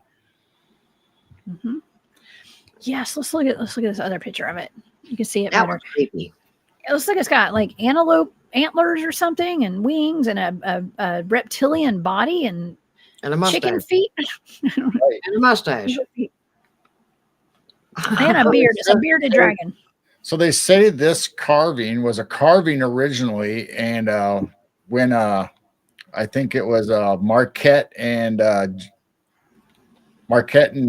Joliet came down and discovered or mapped out the area, that etching was still on the wall in the 1800s, and then after that, erosion, I guess, wore it away. So now that you have there is that the community paints over what it can still see or try to put it back to the way it was. So that's why it's painted. But originally it was carved into the rock or the side of the hill. Wow. I've seen it in person. And, that's interesting because I think it was like the Pierre Marquette Lodge is where we stayed, actually. It was, I spoke at the Journey to Truth conference out there. And yeah, Barry was with me up there. And a lot of people, I have people in the chat that were there with us too, actually. That was a great conference when we were up there. But really, really interesting. It's not too far from the Cahokia Mounds, too. Right. Yep. Yeah. So, I don't know. I think that according to the remote viewing data, I think that there is some good probability that the griffin was actually an actual animal. Okay. I believe so. Too much evidence, y'all. I'm just saying. I've had a couple people in chat mentioning the Sphinx and the Griffins. Oh, good connection. There's a couple people that brought up the Sphinx, were they Griffins? And someone else earlier brought that up too. Do they have wings on them? I don't remember seeing wings. But they might have broken them off. They broke off the face. Well, they might have broken off the wings. I think some of them depicted as folding along. They're already folded alongside the lion's body.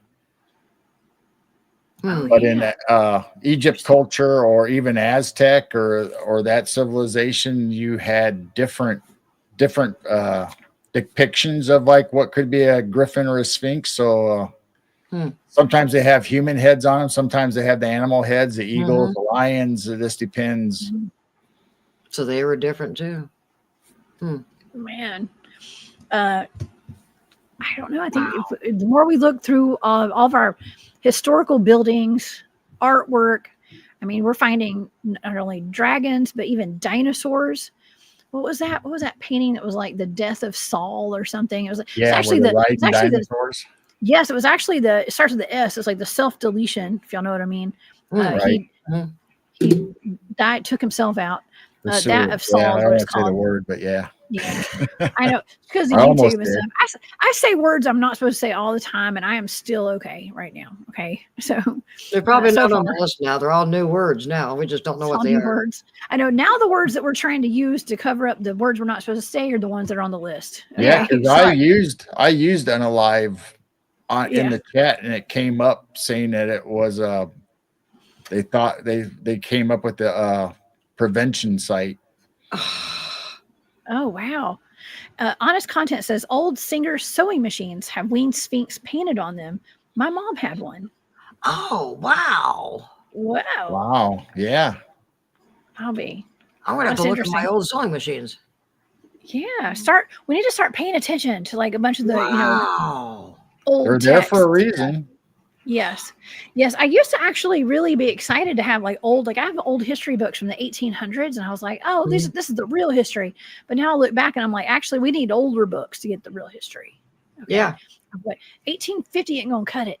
Okay, because there's been a flood or something since then, and that is our what do you call it, like whitewashed or something, that's literally our whitewashed history book right there now. So, Yep. Wow. what can we believe at this point? Yeah. I don't know. It feels like everything is fake. Everything is fake, man. Everything's fake, and the stuff that we were told was fake is real. Stuff that's real is fake. Absolutely. I mean, it's almost like having fairy tales told you and learn that no, actually, this is real life. It's not fairy tales at all. The tooth fairy is really going to show up tonight. Well, yes, my son. I don't know. I think we might have talked about in the first version when I wasn't recording, but yeah, my son lost a tooth today. Okay, in case I didn't say it, I can't remember. Who knows what's going to show up in your house tonight? Oh, Yes. Maybe a griffin will come. Maybe if you're so. If you're bad, a griffin will come and take your tooth. Well, you might not like the gift he leaves for you. Yes. Well, the last time he lost a tooth, he did leave a note asking the tooth fairy, what do you do with all these teeth? And the tooth fairy wrote back, said, I make jewelry. And I was like, ew, that's scary. That's kind of scary. Ooh, I wouldn't want a tooth necklace, I don't think. I wouldn't mind a claw. I do have some claw necklaces, but teeth. Yeah. Teeth earrings. Yeah, I think the tooth fairy gives more money for the cleaner teeth. Okay, like the good looking teeth. So it's a good incentive to brush his teeth. Okay. But anyways, yeah.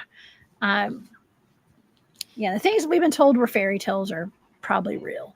And things that are probably minus the tooth fairy. Okay, I don't know. But things we've been told were not real are real, and vice versa. So I think everything's opposite of what they've been telling us. It is. Or teaching us in school, all of it. I think it's opposite. There can't be something that they've actually told us the truth. Well, speaking of secret societies and things like that, Brandon, hello, Brandon. He says, they say gargoyles are from Illuminati, but who knows? I don't believe everything I hear. Yeah. Well, what is the history behind gargoyles? Aren't they? They're supposed to be like familiars for witches, right? And this is what I've read. No, I don't know a whole lot, but they would. Witches would have them in their, and I say witches, healers, I don't know, would have them in their kitchens or outside their house. And at nighttime, when it got dark and it was time for them to go to bed, the stone gargoyles would come to life and fly around the house and protect the person inside the house and the family. And that's the story of the gargoyles. They come to life. And somebody was saying a while ago about the reverse technology, like where the stone, I think Urso said the stone beings will come to life. And we made that connection, y'all, to the UFO that got shot down by the Russian soldiers in the Ukraine, and they turned to stone. Well, what if they have reverse stone technology, like Urso said? Yeah, I'll tell you what. That was in the movie Narnia also. When they all got turned to stone, they did get back alive, unstoned, I guess you want to call it. Unstoned. Right. Is that in St. Louis? That is in St. Louis. That's on top of a building, and you can see the arch right behind it heading towards the west. And I brought it up on a show we did on Little Egypt. The Southern Illinois is called Little Egypt, and this is in St. Louis. And if you look at the side, they're like sphinxes, but they do have wings on the side. And it's way up there in the sky. So it's got like a lion's claws, and then it's got the wings, and it's got a human head, though, or what I'm assuming to be a human head, and it's on top of this. How they put that up there? This great big building. Probably Masonic. Yeah, probably. That is way up there on that building too. And there's two of them back to back, almost like the double eagle, the double thing that you were showing earlier for the. That's wild. But this is a close up. This is a close up of what it looks like. That is on top of a pyramid. See, the top of that was a pyramid. Man, that's wild. Very ancient Egyptian. Very I'm going to say Freemasonic, or I think that it's probably got some occultish ties. What's in the corners? Can you zoom in and see? Those are angels. Oh, those are angels. Or, Okay. well, I'm going to say they're Griffin angels, but they could be something else. Okay. There's a lot of times on these buildings it is a griffin or a gargoyle or something on their corners. Right. They do kind of look like angels, don't they? Yeah. But they do. Yeah, I think a lot of us are looking at architecture differently. Oh, we yeah. go places, right? Once you see it, you can't unsee it now. Mm-hmm. There's no way they built these with 2 men in a wagon instead of 2 men in a truck. Absolutely not.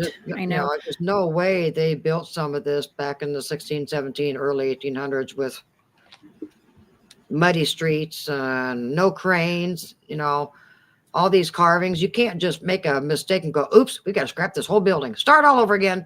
I mean, the carvings, they're perfect. Almost like 3D printing.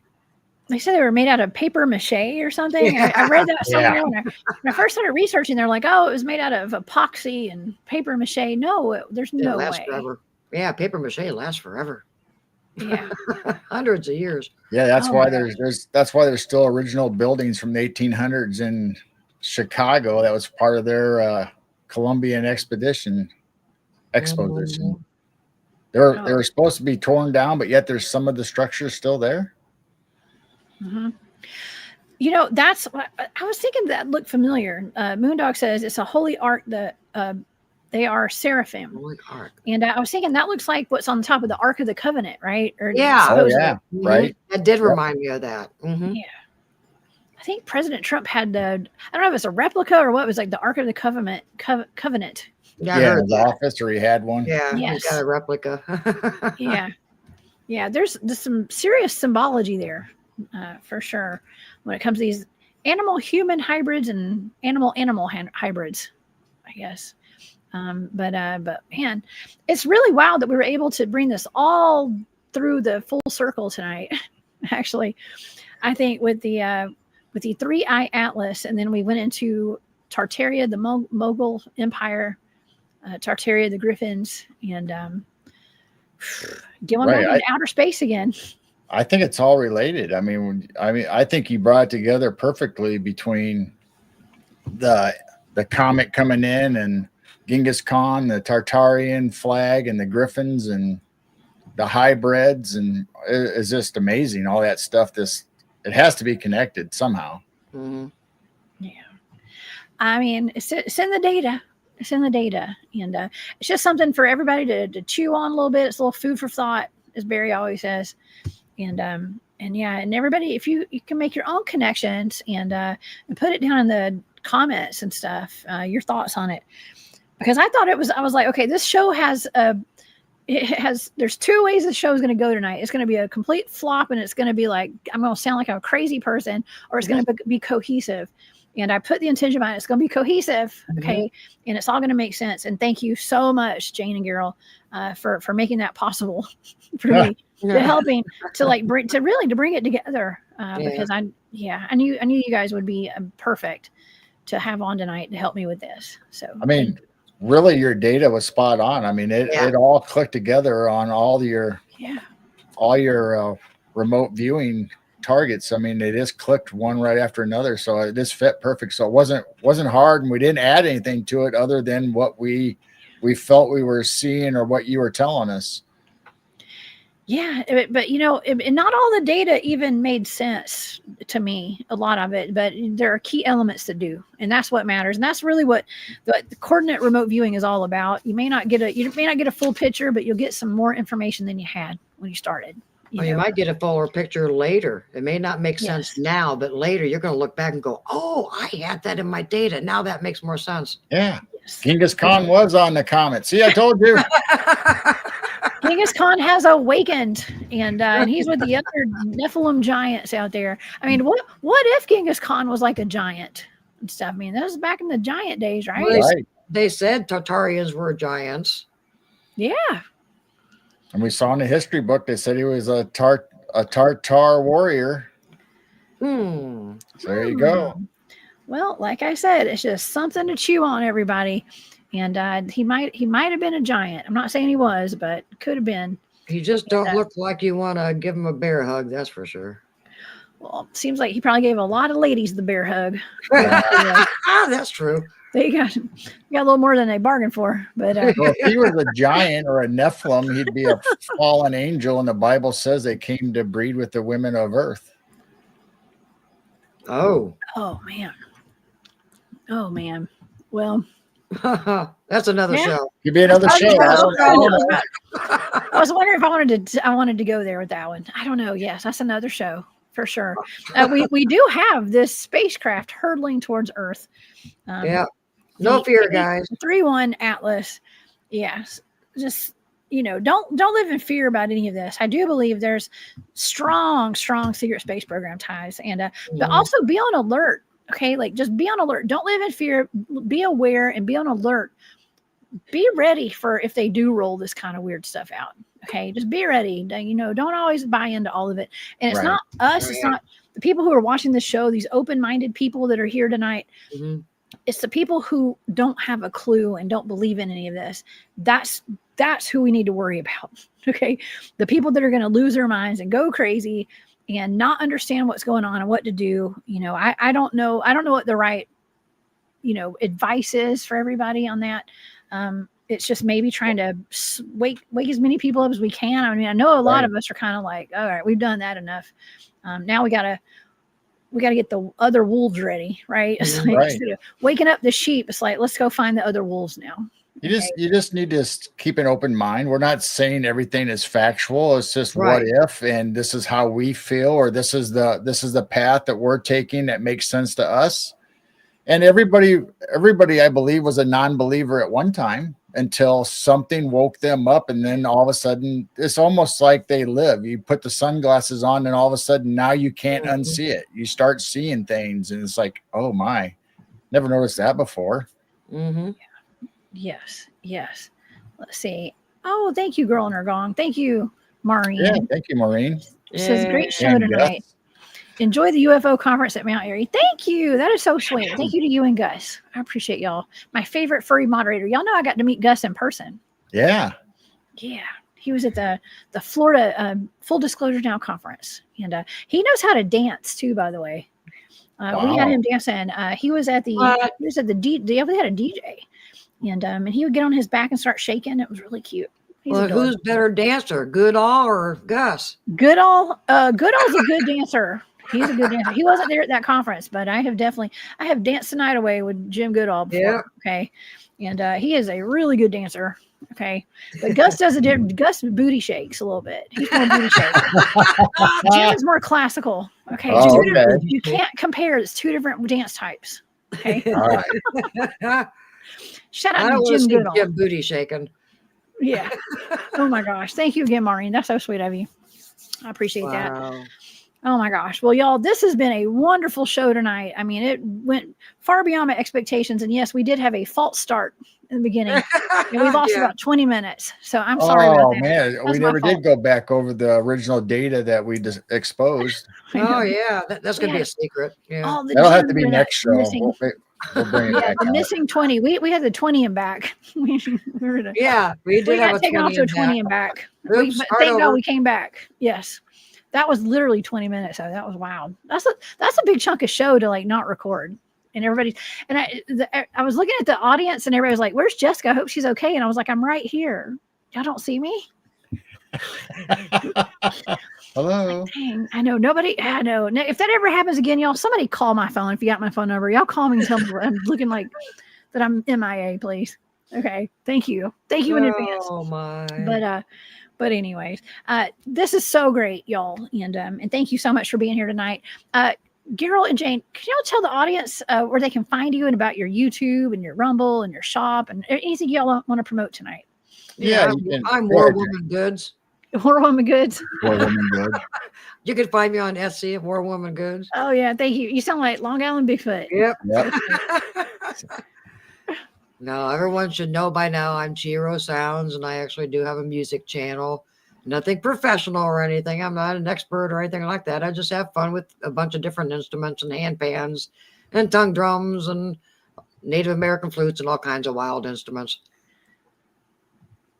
Oh yeah. So go check out her YouTube, y'all.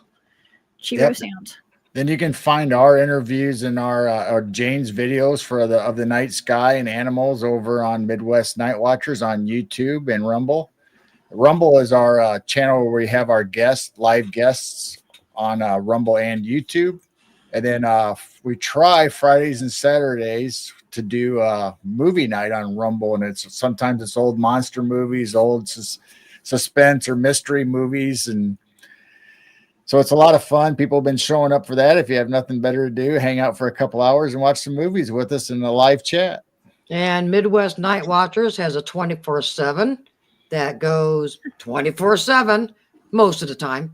We did get booted off yesterday, but we got 8 cameras that we just have different areas in the backyard, the barn, the sky. We do a sky watch at night if it's not cloudy. People have seen meteors and all kinds of strange things. You can watch birds during the day. So we also have the 24/7. If there's no one on, you don't know what to do, just come on over. And I usually have, anywhere from 1 to 4 cameras going at the same time that you can just kind of watch everything. Yep. Wednesday nights, we do the Night Owl Lounge where we just hang out with everybody in chat, and we'll show cryptid reports, UFO reports, and we talked about what maybe makes or describes an empath. So we went all over that subject Wednesday night. So we're on after you're on at noon or 1 p.m. and Dennis is on at 8 p.m. and then we're on at 10 p.m. right after him on Wednesday nights. Sweet. I love going over there. Sometimes I'll be in bed, like, I can't believe y'all I stay up late sometimes, getting ready for my shows and stuff. And I'll hop on and be like, okay, Jane and Gerald are still up right now. Okay. I was like, if they're up, I'm good. I'm not too late. It used to be worse. We used to start out at 12:30 and then end like 5 in the morning. Well, now we start at 10, so we can end around 2 or so. So, I mean, it used to be some late nights. Yeah. I remember my mom got up one morning. She was like, oh man, I was up all night. I think it was like the sun was almost up watching your cameras. She was watching your cameras. She loved your cameras. Oh, there's strange things at night. Yeah. I mean, there's things that we cannot explain. They're not bugs. And I mean, we see some weird stuff on here, but we got all kinds of fox this year and skunks and coons and possums, just once in a while a bunny, but the activity has been crazy this summer. Yeah. And speaking of activities, Sunday, we have Mark Ollie coming back on from the UK. He's been a pretty good guest. We've talked about giants and all kinds of stuff, crystal skulls. Well, this week is going to be, he says he lives in a haunted house and has experiences. So we're going to be discussing all the stuff that he's experienced inside his own house. And he's got one of the crystal skulls. Oh, does he? Yeah. Called, it used to be called Jason, or that's what the name, it used to be called Jason as one of the, I think it was one of the 13. He showed it the last time he was on our show. It's amazing. Oh my gosh. Well, I wonder if that has anything to do with the haunting. Oh, could be. Yeah, maybe. Yeah. We'll have to ask him where the haunting before he got because he got gifted the crystal skull. Oh my gosh. Man, that's really cool. That's really cool. Nothing like a good haunted house story. I myself do not want any more ghosts in my home. Okay. No more. They're not allowed. Okay. Stay back.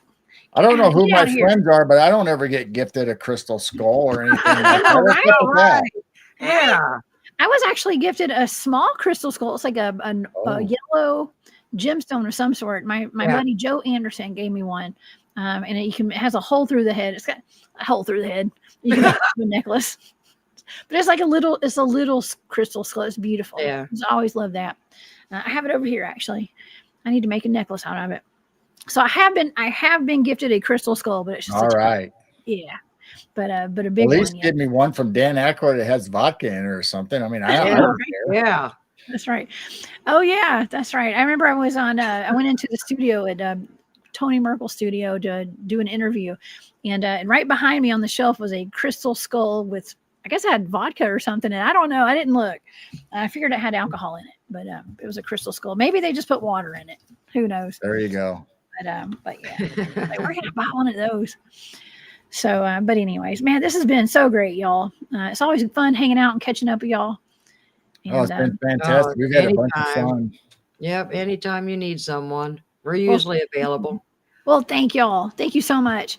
And do y'all have any final thoughts tonight on 3-Eye Atlas and the Griffin? Anything that we hadn't? I mean, we discussed everything tonight, but just any final thoughts? I think it's just like you said, don't be worried, don't be paranoid. Whatever happens, happens. I mean, this is just kind of what we speculate and put the data together, or you actually brought the data, but also on the same hand, be prepared for it to be a dark vessel or a dark ship with Genghis Khan in it coming back to grab some gold, or I mean, I don't know. You keep your head on a swivel, like you always said. Or it could be a nothing burger. It could be just something that they're just trying to scare us once again. How many asteroids that they said is supposed to hit us, and they go, "Oops, sorry, it's not." We don't know. I mean, just don't believe everything they say. Stay away from fear. Keep your vibrations high, like I keep saying. I just keep looking up. Yeah, keep looking up. Keep looking up. It may not be hostile. I mean, that's what bothers me is how do you know they're hostile? How do you know ahead of time? So I don't know. Don't believe what you're hearing, guys. Just go with your gut feeling. Yeah. If you guys want to see all the data, you can go to my Patreon, okay, and see it there. But there was some weird data, and did involve like mind wipes and masses of people and stuff like that. I don't know. Just be aware, y'all. Okay. Just please be aware. Don't live in fear. And I like to think that maybe there's something more positive going on out there, and that things are about to be shown to us. Maybe everything's leading up to there being a revelation. Right. And maybe it's the end times, but not in the type in the way that like the doom and gloom kind of way. Yeah. Well, then maybe it's something good on its way and they know it, and that's how they're going to deceive everybody, like Armageddon and Independence Day, that we all need to come together and fight against these aliens. Well, what if it's God? What if it's the Holy City coming down and they know it, and we're fighting against something good? How do you know? They're saying it's hostile. Well, if you're an evil person, it is going to be hostile to you, because they're coming down to get you, dude. It could be the Earth. It could be the Earth going to the new dimension, taking us along with it to a higher dimension. So it could be the breaking point of them coming to bring us into the new awakening. Whatever you want to describe it as, a new dimension. Yes, there's a happy end time. Everyone thinks it's doom and gloom. We've got a new heaven, new earth. It's not going to be the dark ages for the rest of our lives. There is good at the end of this. We got to go through the bad to get to the final good. But there is a new heaven, new earth coming down. Just like you got to go through the dark to get to the sunshine in the morning for the sun to rise.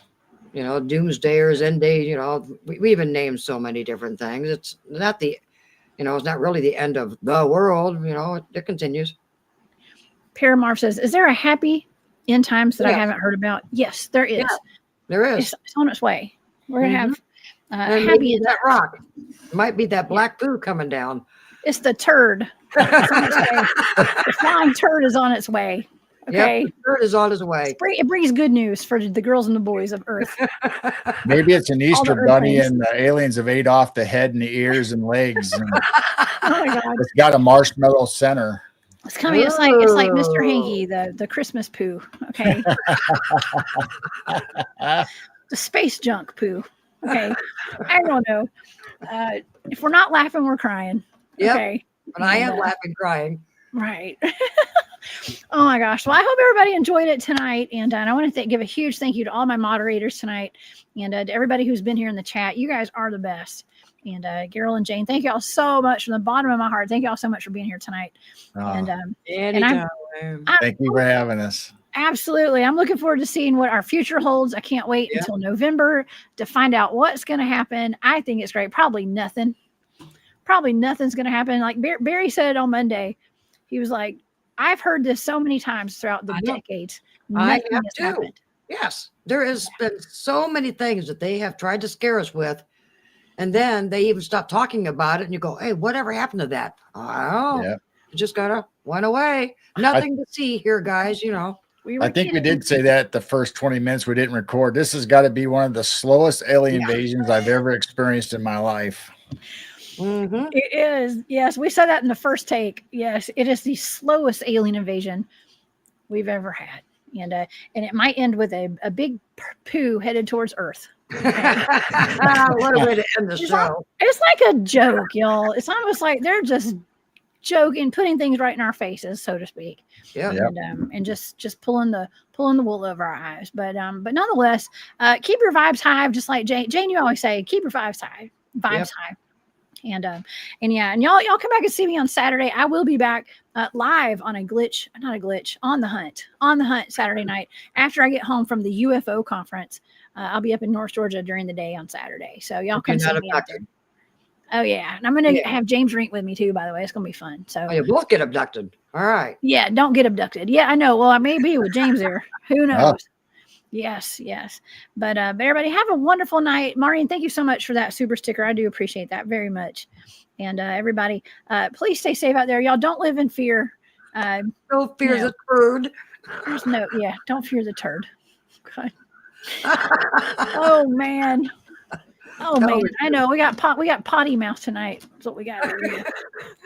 But everybody have a wonderful night. Please stay safe out there. Y'all have a wonderful weekend and come back and see me on Saturday. Y'all go over to Midwest Night Watchers and Chiro Sounds and subscribe. Okay. Y'all have a wonderful night and stay safe out there. And I will see y'all soon. Bye, everybody. Guys. Much love. Bye.